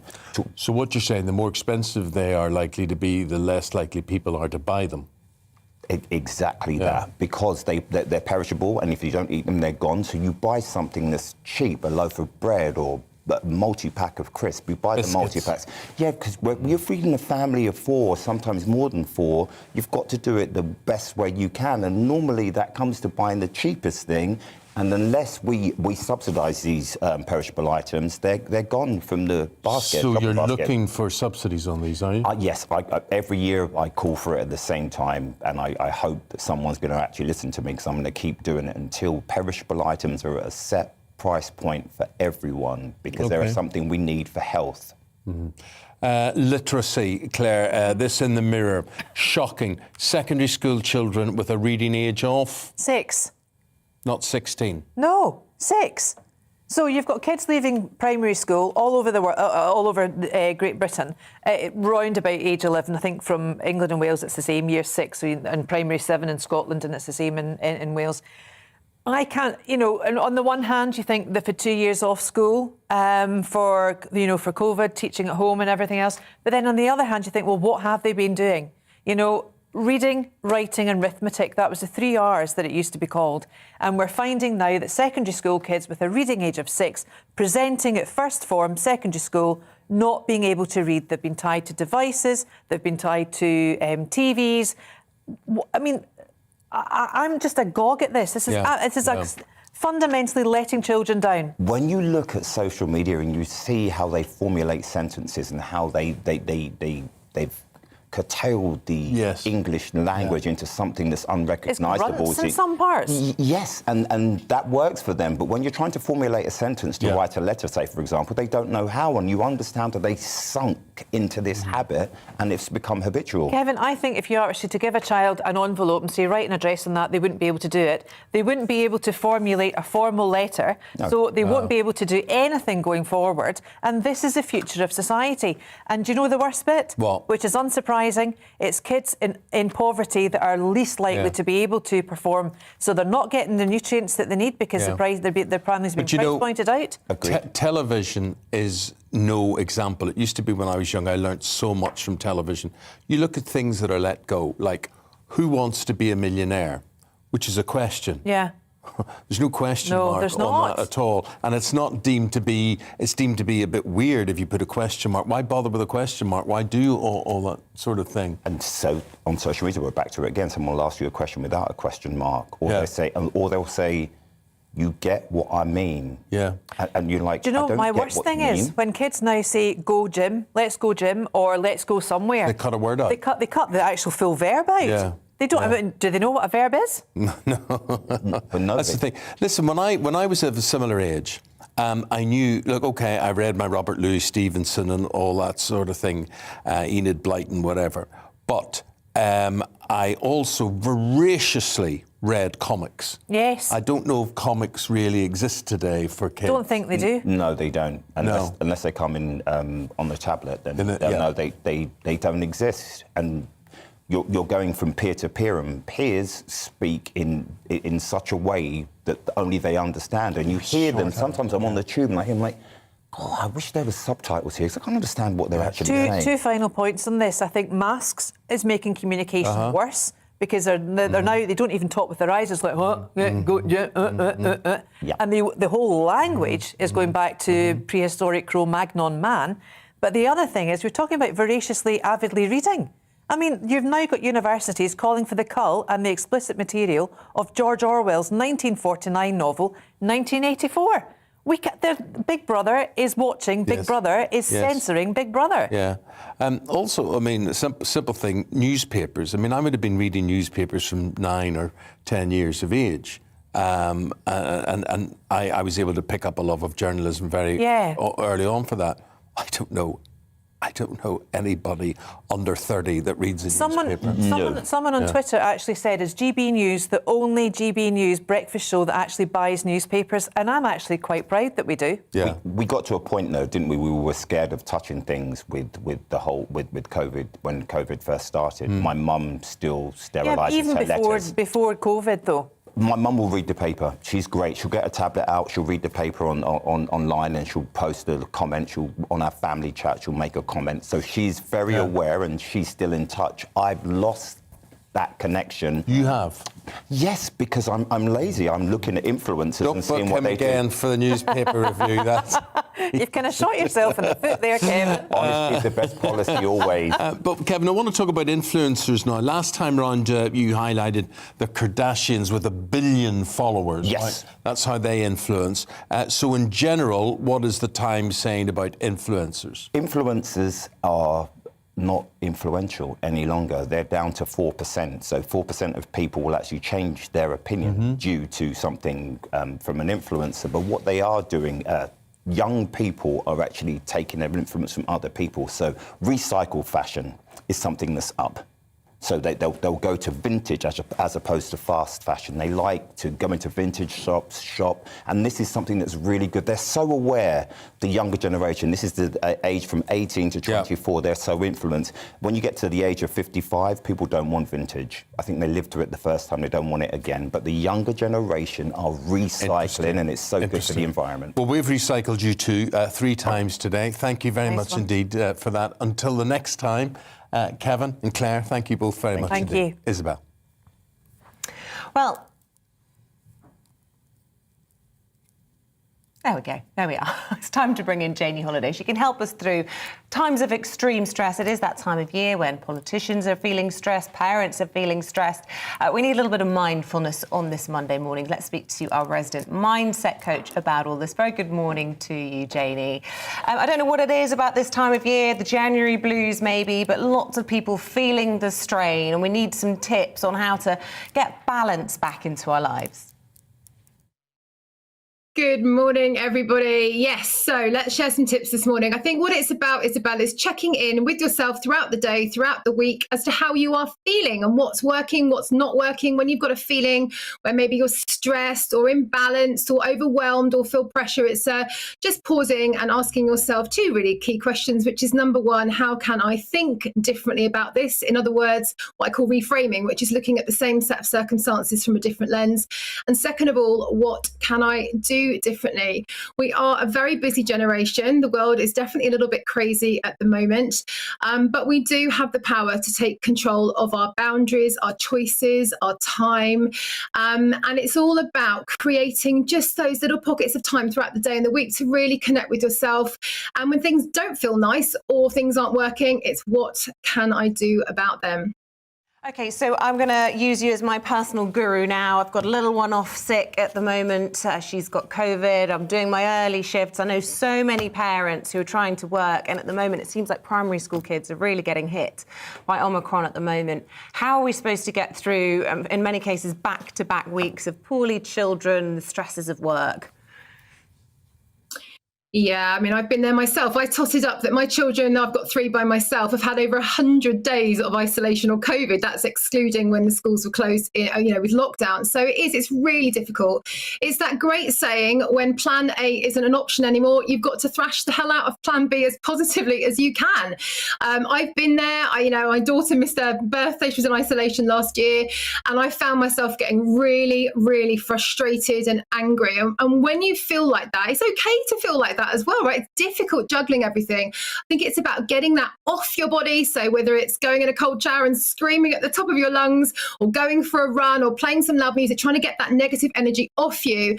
And then it's about regrouping, resetting, and asking yourself, okay, this is where I am. This is what I've got to do. What can I do less of? And how can I get through this as positively as I can? Because one of the things I know is that when I'm stressed, frustrated, angry, upset, it doesn't help me in any way at all. And what you've got to continually do is push back on yourself and say, okay, if things were differently, I might be doing X, Y, Z today or this week, but actually, what's the bare minimum I need to do right now? What do I need to communicate to other people? And how can I help myself out here? Because if you're a parent and you're not in a good place, that's going to have a real negative ricochet effect on your family and, of course, your work as well. Do you think the pursuit of perfection is often a cause of unhappiness? People trying so desperately to do the best job, to be the perfect mother, to make sure their children have this Disney life. It's too much. It's impossible. You have to be imperfect sometimes. Yes, absolutely. And actually, one of the key mindset switches, and you can use this yourself, Isabel, with your current situation, is instead of going, how can I do all these things and how can I do these things so well? It's actually doing the opposite, which is asking yourself each day, what is the absolute bare minimum I need to do? I found myself getting quite overwhelmed at the start of the year with all these things I needed to do. But of course, I didn't really need to do them all. And I asked myself, what's the bare minimum that I need to do today? And it was actually feed my children, and anything above that as a bonus. So if you go in with starting with the bare minimum and build on it bit by bit rather than the opposite, that really, really helps. And perfectionism and high standards, they're all put into place by you as a person, not you personally, Isabel, but you know what I mean? That's what happens. We create those high standards. It's pushing back on yourself and asking how you can lower your expectations without being, a terrible person, and reminding us that what we're doing at the moment and what we're living through is really challenging, but it's all about the way that you think and how you approach it that will really, really change things. We also lower our expectations as regards Mondays and what Monday has in store. Is there any way you can prepare yourself in advance, to be positive going into a Monday from a Sunday? Yes. In fact, Isabel, I don't know if you saw my post on Instagram this morning, but I sat down this morning. I had a difficult day with my kids yesterday. I didn't have a good night's sleep. My daughter was up at 4:30, and I could feel that negative energy. I got my journaling book out. I asked myself, what's the intention I'd like for the week? And I wrote down a few words. I also asked this question. I use it all the time, which is fast forward to Friday. Remember I talked about last week, didn't I, about rolling that film forward? It's the end of the week. What would I like to be looking back on? And when you go in with that and you just visualize a little bit, and really what that does is it reminds you that you do have the power to set yourself up for a great week or push back on what you're trying to include in your week. And I think it's always about, as I said at the start, when you're feeling negative, stressful, whatever, just stop and ask yourself, how can I think differently? What can I do differently? Always a pleasure. Getting some advice from you gets us set up for the week. Janie Holiday, thank you very much. Thank you. Prime Minister might be thinking those thoughts because it's another tough week ahead for him. He's ordered a Cabinet Office inquiry into allegations of Islamophobia while he awaits the findings of top civil servant Sue Gray into Partygate. We're joined now by Nadhim Zahawi, who is the Secretary of State for Education. Secretary of State, good morning to you. Good morning, everyone. This whole Ghani situation, we've got to, suppose, confront, first of all, a Cabinet Office inquiry. Is that the best way to go about this as far as you're concerned?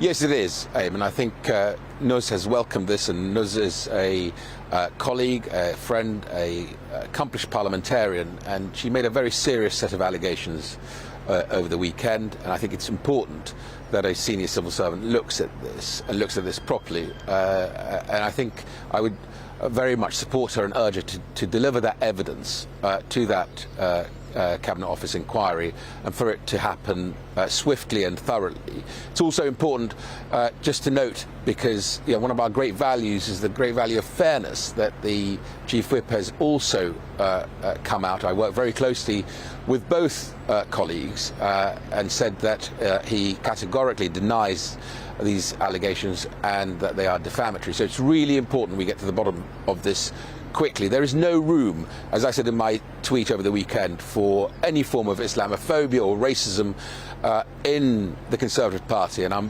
very proud. I've been in the party since the 80s. I was an activist, a volunteer, a councillor for 12 years, member of Parliament, a minister. I haven't experienced such things in my party, but that doesn't mean other colleagues haven't, which is why when a colleague makes such a allegation, it's one, very courageous of them to come out and say this, but also we then need the evidence and need an inquiry swiftly.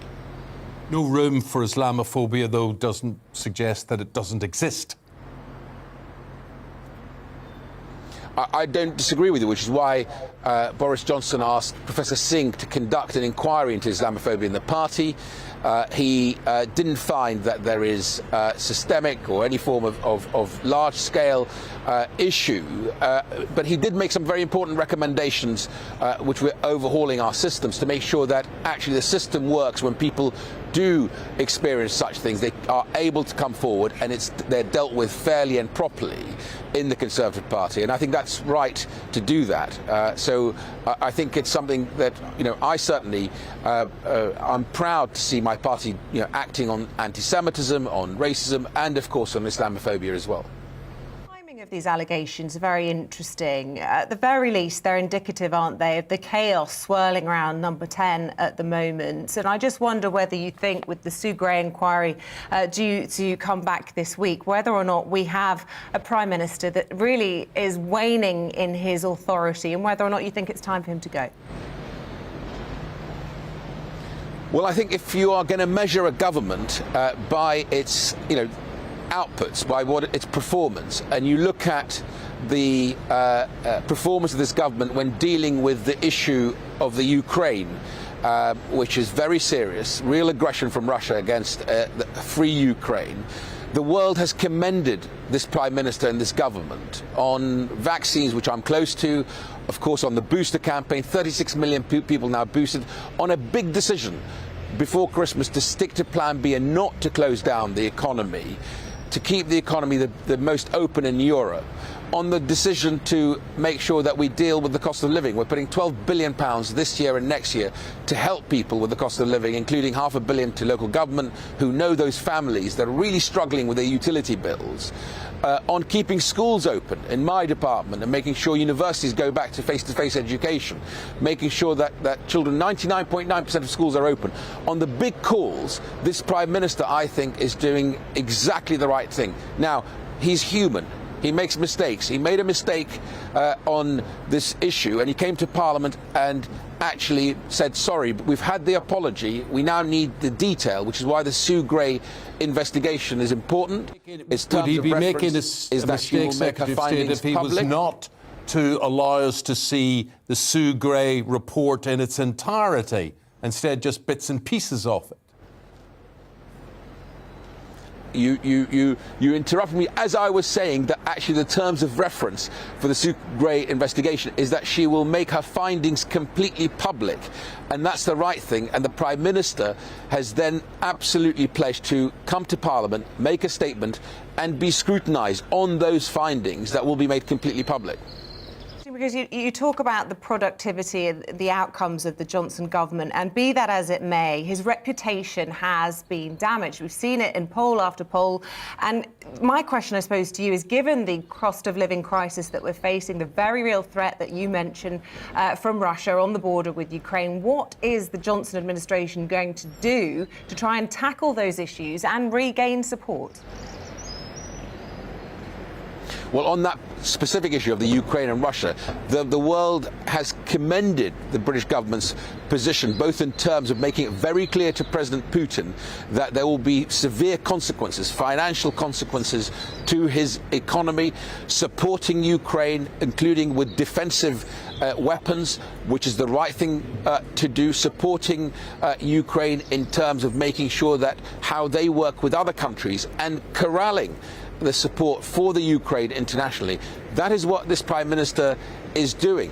You know, you talk about polls. My team were out in Erdington over the weekend. 30 people were out with Andy Street and others, and they reported back to me saying, actually, on the doorstep, people were recognising that this Prime Minister, on vaccines, on boosters, on not locking down the economy before Christmas and sticking to Plan B, on levelling up, on education, keeping schools open, making sure that universities go back to face-to-face education, all the big decisions, he's actually got it right for this country, including 400 billion to protect jobs. We have the lowest youth unemployment in Europe. That is a really important consideration on the doorstep. People want to know that their Prime Minister is on their side, is working for them to make sure they have those job opportunities, they have that protection as we come through this pandemic.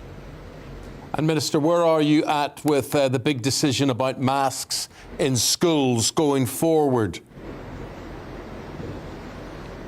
So you'll remember, as part of Plan B, we had masks in communal areas.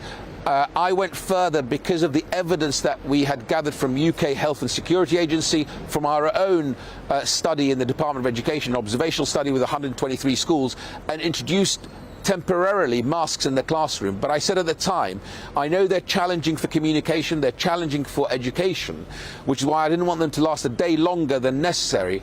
And when the scientists came back and said, actually, we think we've reached the peak of Omicron, I was able to take them away last Thursday. And of course, as part of Plan B, they will come away on the 27th in communal parts as well. I think that's the right decision to make. We're going further today, announcing £8 million to help schools with the NHS in England with administering of the vaccine for 12 to 15-year-olds. They're now due their second dose. 16 to 17-year-olds are due their booster jab. And of course, testing. Teachers are asked to test twice a week. That's the right thing to do. And of course, all the other measures, including making sure that we continue to buy the therapeutics that we need as we transition. I'm certain we will be one of the first countries in the world that will transition this virus from pandemic to endemic and share with the world that experience, that knowledge of how you transition this virus from pandemic to endemic. Secretary of State for Education, Nadeem Zahawi, thank you very much indeed for your time. Very wide-ranging summary there of various events. Appreciate that, Secretary of State. We'll say goodbye to you. Thank you. Stay with us. In the next hour, we're speaking to a royal biographer about the latest royal news, including the Queen's pilgrimage to Norfolk. See you in a moment.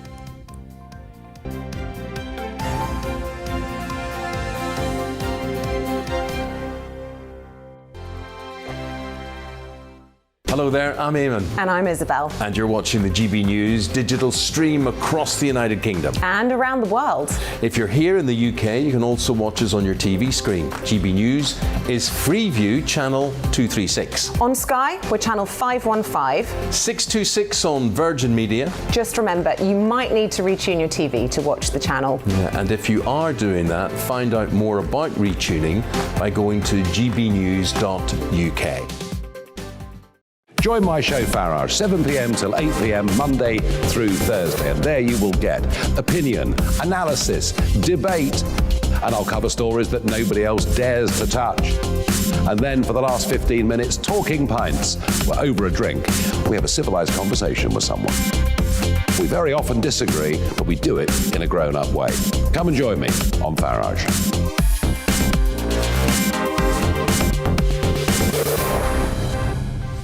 I'm Dan Wootton. Join me Monday to Thursday from 9 to 11 for the feistiest and most fun news debate on TV, where free speech reigns. I'll bring you a sharp take on the day's biggest stories, bombshell newsmaker interviews, and A-list guests.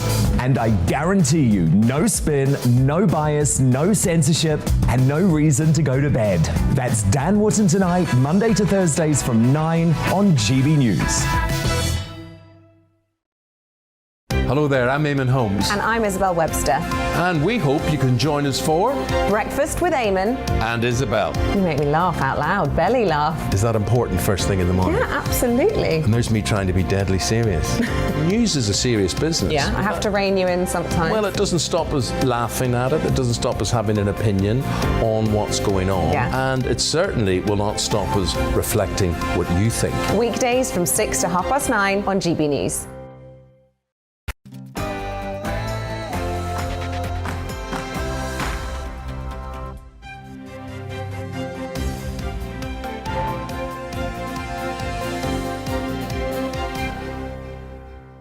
Breakfast on GB News with Eamonn and Isabel.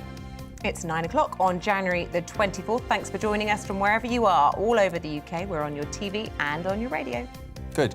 So whether you're watching in Portstewart or whether you're watching in Wrexham or whether you're watching in Perth, whether you're watching on YouTube, whether you're watching, was there anything else you can Sky watch News on? app. Sky News app. GB News app.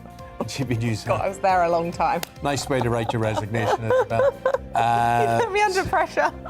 Oh, gosh. The GB News app, Freeview. It's a very good app. We're on all sorts of platforms. We're out there. It's actually amazing how many people say to me or get in touch on social media say, how do we get you? Do people not know how to use their TV? Yeah. There's a guide. You press that little button, guide, right? And then it shows you all the programmes on whatever you're watching, and then you can tune in, and it'd be very nice to have you on board. Anyway, Boris Johnson, it goes on from one bad week to another. This week it's the Partygate report, we are told, will be out this week, and the Prime Minister now faces allegations of Islamophobia within the Conservative Party. Civil servants say they'll continue to work from home. What do you think? Should they be back in the office? And Showbiz News with Hannah Hope. She'll be here bringing you the very latest, including why Adele's Vegas show has crumbled. Apparently there's more to that than meets the eye.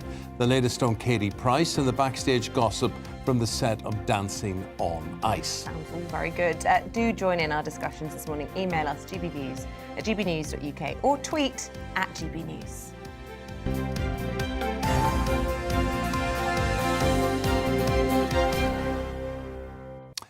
Now, yesterday we asked you about civil servants and their fight not to return to the office. So basically they want to spend at least 60% of their time away from the office. Is that the way to go? Is that a new hybrid way of working that we should all be adopting? Yeah, lots of you have been in touch this morning. Go to work like everybody else, says Dave T, or get sacked like everybody else would.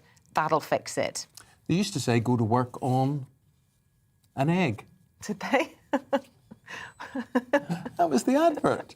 Go to work on an egg. Did you ever watch TV when you were younger? Not really. Not really. Anyway. Yeah, they've also been saying, I've been given the choice, work from home or work from the office. It's an absolute no-brainer. Why would I want to spend money I don't need to, battle the commute every day when I can wander down the garden to the little log cabin that I've turned into my office? For a while, but I think it's a lonely existence. I do think we are social creatures. We need people around us. And when you think when you were young, how would you ever find a boyfriend or a girlfriend? Yeah, but I bet it reduces infidelity. None of those illicit office affairs go on. If your husband's down the garden in the shed, you know exactly where he is. It's a great way of finding a partner in the first place. Yeah, I think, you know what, you've struck a note there. I do think people in their 20s, when they're straight out of uni, first jobs, they need to not only learn the job from more senior colleagues, if they're not seeing them, that's taken away from them. And they also need to socialise and mix with their peers. But for young families in their 30s with small kids, working from home is great. You work longer hours, but it means you get to actually see your children occasionally, and those years fly by so quickly. Yeah, so there's different needs at different ages and stages, perhaps. But, you know, do we have a sort of bespoke life where we get everything to suit us? We are now all very selfish. It is all me. I laugh at celebrities who ask for me time. I want me time. Do you not like a bit of me time? I do, but it's always there you go. No, but these are always from people who are just me. Like They're just about me. Well, I'm not naming names, but anyway, me time. Anyway, what about time for other people? Yesterday, as I was sitting having my Sunday lunch in a pub. Oh, that sounds nice. Yeah, it was nice. But then I just felt guilty because up on my social media feed came a food kitchen that I support in Belfast. And it was a beautiful layout and a beautiful spread that they had. And my thanks and my heart, my admiration goes out to volunteers. Anybody who volunteers and is out there doing stuff for others. So it's not so much about me time, it's time for everybody else. I think having time for people is a tremendous thing. I think that's a really important value, is putting other people before yourself. It's something we're all brought up with, but it's sort of gone out of fashion, hasn't it? Look, let's turn our attention now to Her Majesty the Queen. She's probably got more me time than she'd really like, all on her own at Sandringham in Norfolk. This is ahead of the 70th anniversary of her father, King George VI. Well, Her Royal Highness made the trip after spending the festive period at Windsor. She'll be staying at Wood Farm Cottage, a place very special to both Her Majesty and her late husband, the Duke of Edinburgh. Joining us now, Ingrid Seward, Editor-in-Chief of Majesty magazine and Royal Biographer. Ingrid, good morning. Lovely to see you. Good morning. Tell us about this Norfolk trip. Yeah. Well, Wood Farm is not a cottage. It's quite a big farmhouse. In fact, once, many years ago, Eamonn, I was very naughty and I trespassed and trotted down the road to Wood Farm and took some photographs of it. Good for you. I should encourage you certainly couldn't do that. You certainly couldn't do that now. This was before the security was really tight. Yeah. And it's big. And since Prince Philip used it as his retirement home, it's even smarter. But the Queen is never alone. She's there with her very close personal staff. And she's also, in spite of the fact she's nearly 96, she's still in charge of the Sandringham estate. So she needs to visit it. Normally, at this time of year, she would be there anyway. And her stud is there. She's got this huge stud where her racehorses are, her stud stallions. And it's work for her to go there. It's work that she absolutely loves. And she has to see her staff. So she's there a fortnight before the death of her father, which she always celebrate is definitely the wrong word, but she is always there and spends a day in quiet reflection on February the 6th. And of course, it's extra important this year because it's 70 years since the day that he died. Yeah, I look, Ingrid, she won't be alone. Her Majesty won't be alone much. But this will be difficult for her, won't it? It's the first time she's been to Wood Farm Cottage since the Duke of Edinburgh passed away. We know that this was his favourite place. He spent much of his final year there, apart from the Queen. It must be spooky or sad walking around, seeing all the, things that remind you of your husband when you go back there. I think it probably is, yes. I mean, she has been up there since he died because she went up there the end of last year. She went up with her racing manager. So she has been to Wood Farm. And I suppose she probably, being a very orderly sort of lady, probably wants to go there and perhaps to sort out his belongings because he lived there for a long time. And it's sort of thing that wives do. She would go there and she wouldn't sort them out on her own, but she'd like to be in charge of what's happening. I mean, I'm guessing, but I sort of think that's one of the sort of things she probably wants to do. And I feel that it is a very sad moment, but she's very orderly and she'd want everything done exactly right. Well, Ingrid, thank you for putting us in the picture. Ingrid Seward is the Editor-in-Chief of Majesty magazine and a royal biographer. Always lovely to see you. Thank you very much indeed. Our headlines this morning, and police officers who guard number 10 have been interviewed for Sue Gray's investigations into Downing Street parties held under lockdown. She is, of course, a senior civil servant put in charge of the report. The Telegraph this morning reporting that the officers have provided detailed testimonies, with one source describing them as extremely damaging. The Foreign Office says some British staff and dependents are being withdrawn from the embassy in Ukraine in response to the growing threat from Russia. It comes after America ordered the families of staff at their embassy to leave the country. Russia has over 100,000 troops at Ukraine's border, but denies claims of any invasion being planned. The Liverpool taxi bomber Imad al-Swilman's asylum claim was rejected 6 years before his attack. Court documents show the Iraqi-born 32-year-old also falsely claimed to be of Syrian heritage in applications. He died when his homemade bomb detonated in a taxi outside Liverpool Women's Hospital last year. 1 in 3 people in Scotland are already finding their energy bills unaffordable. A YouGov poll reveals almost 400,000 people say their homes are hard to heat. But the country's energy price cap is expected to rise in April, and there are fears that costs could go up by as much as 50%. A new report from MPs is warning the government's online safety bill will allow the sharing of images of child abuse and of violence against women and girls to continue. The Digital Culture, Media and Sport Committee says the draft legislation isn't clear or robust enough. Britain's largest airlines have demanded COVID travel restrictions end. Bosses from British Airways, Ryanair and EasyJet say the measures have had a devastating effect with only marginal health benefits. They're calling on the government to stop hotel quarantines and closing borders in response to new variants.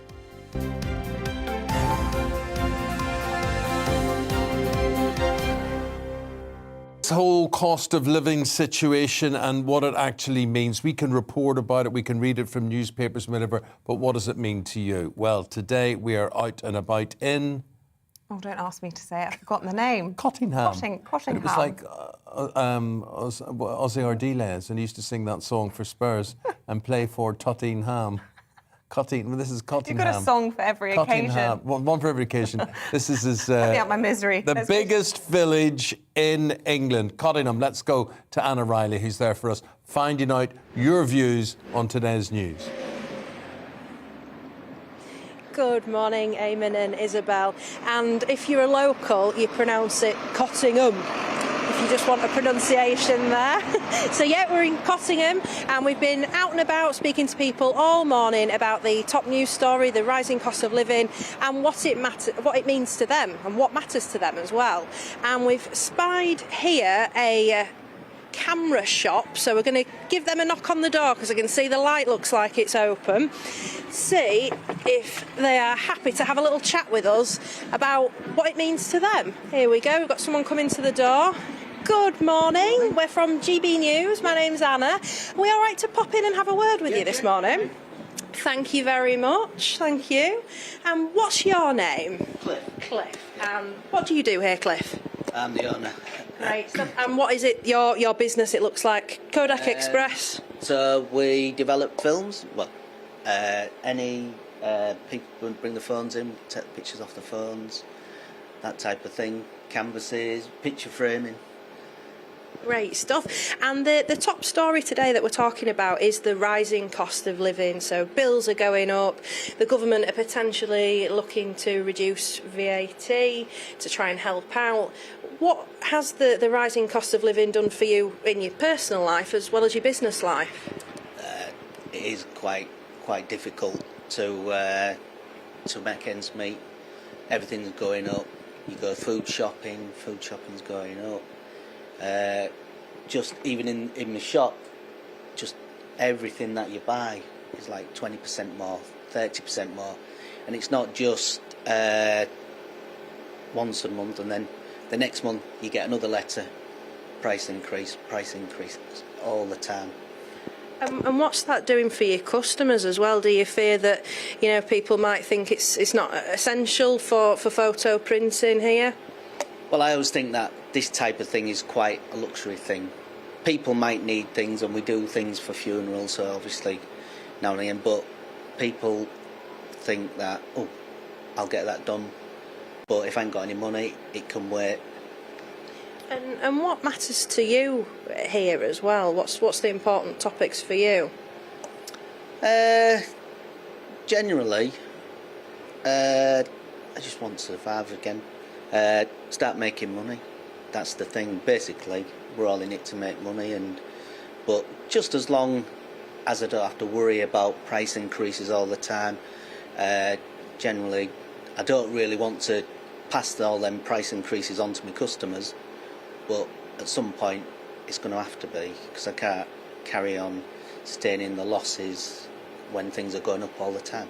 It's a bit of a vicious circle, isn't it? Yeah. Just keep passing on those price increases down the line.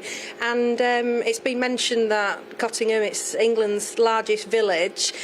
Do you think maybe if you did have town status, that might help with funding for business here? I do. As a business owner, I think if we was a town, we would get a lot more funding. I think as a village, we're classed as second-class citizens to people like Beverley, so we don't get as much funding. They get all the money, and we get left with what's ever left. Well, thanks so much for speaking with us, Cliff. Really appreciate taking your time. And there's plenty of great things on display here as well. So if you're in the area, you want some photo printing, pop in and speak to Cliff. Thank you, Anna. Thank you very much indeed. You could call that a developing story. I see what you did there. We're going to talk about all the Adele drama, whether or not her long list of requests was actually behind the reason that her Vegas stint was postponed. We'll get into that with Hannah Hope in a moment, but first, here's your Monday forecast. Well, zooming into southwest England, and a frost-free start, though rather grey and cloudy. Best chance of bright or sunny spells across North Devon. It'll be remaining dry with light winds. Here's southeast England and East Anglia. It'll be a widely cloudy but dry day, feeling cold with a high around 5 degrees Celsius. Across Wales, a generally cloudy day and remaining dry, though there is a chance of some bright spells on high ground. Over to the Midlands now, and it will be a grey and gloomy day with plenty of cloud around, feeling cold under those cloudy skies with a top temperature of just 5 Celsius. Crossing the Pennines into the northeast, and the cloudy theme continues, though there is a chance of some bright spells to high ground, remaining dry with light winds. It will be a breezy start across northwest Scotland with some patchy rain also. Elsewhere, it will be drier, though, with some bright or sunny spells, especially in the east. Northern Ireland, a mostly dry start, though there may be some patchy rain in the west for a time. Elsewhere, dry and cloudy with limited brightness, mostly dry but cloudy throughout this afternoon. Right across the whole country. Patchy rain in the far northwest will ease, and that is how the weather's shaping up for the rest of this Monday, the 24th of January.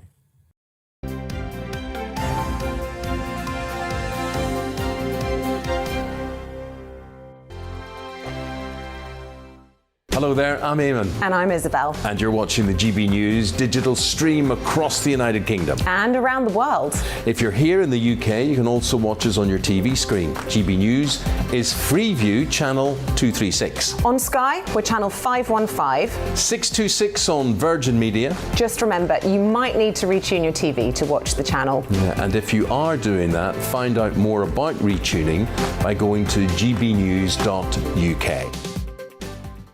Join my show Farrar, 7 p.m. till 8 p.m. Monday through Thursday. And there you will get opinion, analysis, debate, and I'll cover stories that nobody else dares to touch. And then for the last 15 minutes, talking pints. We're over a drink. We have a civilised conversation with someone.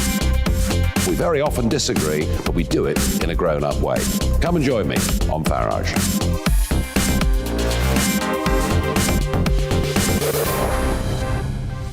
I'm Dan Wootton. Join me Monday to Thursday from 9 to 11 for the feistiest and most fun news debate on TV, where free speech reigns. I'll bring you a sharp take on the day's biggest stories, bombshell newsmaker interviews, and A-list guests. And I guarantee you, no spin, no bias, no censorship, and no reason to go to bed. That's Dan Wootton tonight, Monday to Thursdays from 9 on GB News. Hello there, I'm Eamonn Holmes. And I'm Isabel Webster. And we hope you can join us for Breakfast with Eamonn and Isabel. You make me laugh out loud, belly laugh. Is that important first thing in the morning? Yeah, absolutely. And there's me trying to be deadly serious. News is a serious business. Yeah, I have to rein you in sometimes. Well, it doesn't stop us laughing at it. It doesn't stop us having an opinion on what's going on. Yeah. And it certainly will not stop us reflecting what you think. Weekdays from 6 to 9:30 on GB News.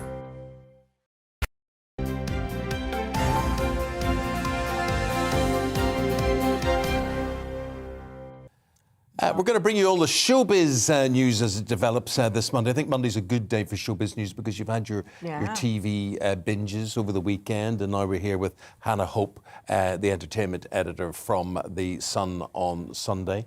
And what have you got? Where are you going to begin with? Because there was a lot of Adele. There was indeed. So on Friday, she announced the shock cancellation of all of her shows in Vegas. And over the weekend, there has been rumblings of diva behaviour behind the scenes. So we've found out that she's fallen out with her creative director, Esmeralda Devlin. There are apparently demands that she wanted the Coliseum, the casino, to replace their entire sound system because it wasn't good enough for her and her team. And she didn't like the set design. She wanted a completely new set. So we are getting rumblings that she's a little bit of a perfectionist and she just couldn't perform with the situation they'd offered her.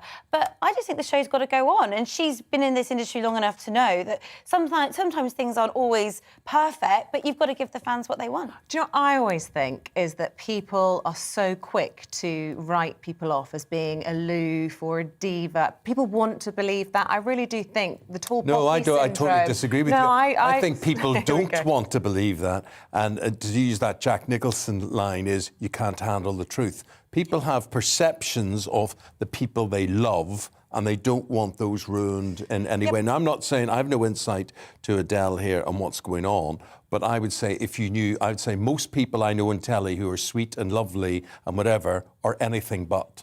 That's my experience. Well, OK, fair enough. Well, I think as well, the other thing to mention is that while she wasn't performing, she directed all of her fans to go to the gift shop in the Coliseum, where she could gift them a necklace that said divorce. Sell them, you mean? Yeah, and then she was also there was Adele wine, there were T-shirts. So yeah, so she still got that merch sold, even though she wasn't performing. See, I actually really think that's quite sad. She's selling necklaces with divorce on. It's like she's encouraging people to get divorced. Yeah, maybe. Yeah, that's interesting. Actually, maybe is she celebrating the wrong thing? I mean, she also had a necklace saying hello and married. But yeah, it's an interesting insight. Oh, she had married as well. Yeah. But she's a great talent, of course. One of her talents is to tap into the reality of people's lives, because most people's lives are not very good. I mean, they go through bad times and whatever, and these songs reflect those bad times. And then when you find good times, you want to say, oh, look, those bad times are behind me. I can look at that. I can deal with this now because life's pretty good for me at this moment until it's not pretty good for them again. Here we go. And then they go round and round in circles. This is very deep. But I do think there's a science to all of this, you know? I agree, and people like to have a weepy album that if they're not feeling great, they can just sit and tune into it, have a cry, and Adele is certainly good for that. So good for that. And has she actually stood true to her word in reorganising it? When's it all going to happen? I mean, I think it is happening, but we don't know when. There's all sorts of different dates flying around. She is performing in the UK in July, so it's unlikely it's going to be before then. Gosh. And it could be even next year. So you're saying there would have been a residency and then a UK tour or performance? She was doing 2 gigs in the Hyde Park, which is a popular summer, British summertime. So yes, she will hopefully be in the UK then. She'll be all right. She'll be all right, whatever I don't know happens. if Katie Price will be all right, though. She seems to be in a bit of a tailspin at the moment. So it has been a very dramatic weekend for Katie Price. Just when we thought that she was going to keep her head down after being arrested for drink driving, escaping prison with a suspended sentence, she was arrested again for sending abusive text messages to her ex-husband's fiancée. There is already a restraining order in place. If you do break that restraining order, there is a potential jail time sentence of up to 5 years. So she is back in court this week. So it's very serious. And I think we just want Katie Price to kind of get on the straight and narrow and get the help she needs, because certainly it feels like in the last year or so, her life has really been a bit of a car crash. Yeah, and it's so sad because, of course, she has lots of dependents, not least Harvey, who need her to be at home, preferably not in prison, but healthy as well. She's a mum of 5, and yeah, like you say, she's got lots of dependents. And I think as well, you're not always sure that she's surrounded by the best people. Certainly, it feels like in this last year or so, her life has been out of control. It's really sad because at one point she had a really successful TV career. She was worth 40 million, and now she's obviously bankrupt and facing jail. Yeah. And do you know the funny thing I was saying about nice people? I don't know how you have found her, but I've always found her to be delightful, open, honest, truthful, too truthful maybe for her own good at times, and a very, very devoted mum to Harvey. as well. She's really straight. She's very down Straight's to earth. a good description. And when you meet her, what you see is what you get. I don't think that I haven't experienced her kind of putting on a facade. No. But certainly I do really hope that we see a happy ending to this. Well, definitely, yeah, we wish her well. And of course, if she wants to come and talk to us anytime, come on the show, you're very welcome. Let's talk about Dancing on Ice, shall we? Lots of gossip doing the rounds. So this is the Sunday night glitz and glamour over on ITV. We've got celebrities taking to the ice. Last night we saw ex-rugby player, sorry, not old, he's only 36, Ben Foden eliminated. He was up against Rhea Hebden, who is a Lorraine presenter. But a lot of people were saying that he shouldn't have gone home. He was really good. And potentially they're saying it's a fix because obviously Rhea is an ITV talent. So lots of people are saying that she should have stayed. I also had the opportunity to catch up with Oti Mabuse this week, who is their new judge, and she's loving her time on the show. And she said that she hasn't decided about Strictly Come Dancing. Discussions will happen next month because obviously she's a big BBC talent. Often you have to choose between the two channels, so we'll see what happens there. Oh, interesting. I love it when they have a bit of a BBC ITV tussle. Interesting to see who'll win there. Are you guys any good at skating? I wonder. Oh, no. I did put my feet in an ice bath last night. Oh, that's very good. I did that. Wasn't very good at the time, but apparently afterwards it felt good. Yeah, no, he's trying to persuade me to do a full body ice bath. I'm not tempted, are you? All the rage. You know, I mean, I'm quite a wuss when I'm just outside in the cold. So, yeah, going into cryotherapy wouldn't be good. No. Not good. OK. We'll say goodbye to you. Thank you very much indeed for watching on this Monday morning. Back again tomorrow and all week to do the same again, 6 through to 9:30. Have a lovely day. Up next, Tom Harwood with the briefing. Well, zooming into southwest England and a frost-free start, though rather grey and cloudy. Best chance of bright or sunny spells across North Devon. It'll be remaining dry with light winds. Here's southeast England and East Anglia. It'll be a widely cloudy but dry day, feeling cold with a high around 5 degrees Celsius. Across Wales, a generally cloudy day and remaining dry, though there is a chance of some bright spells on high ground. Over to the Midlands now, and it will be a grey and gloomy day.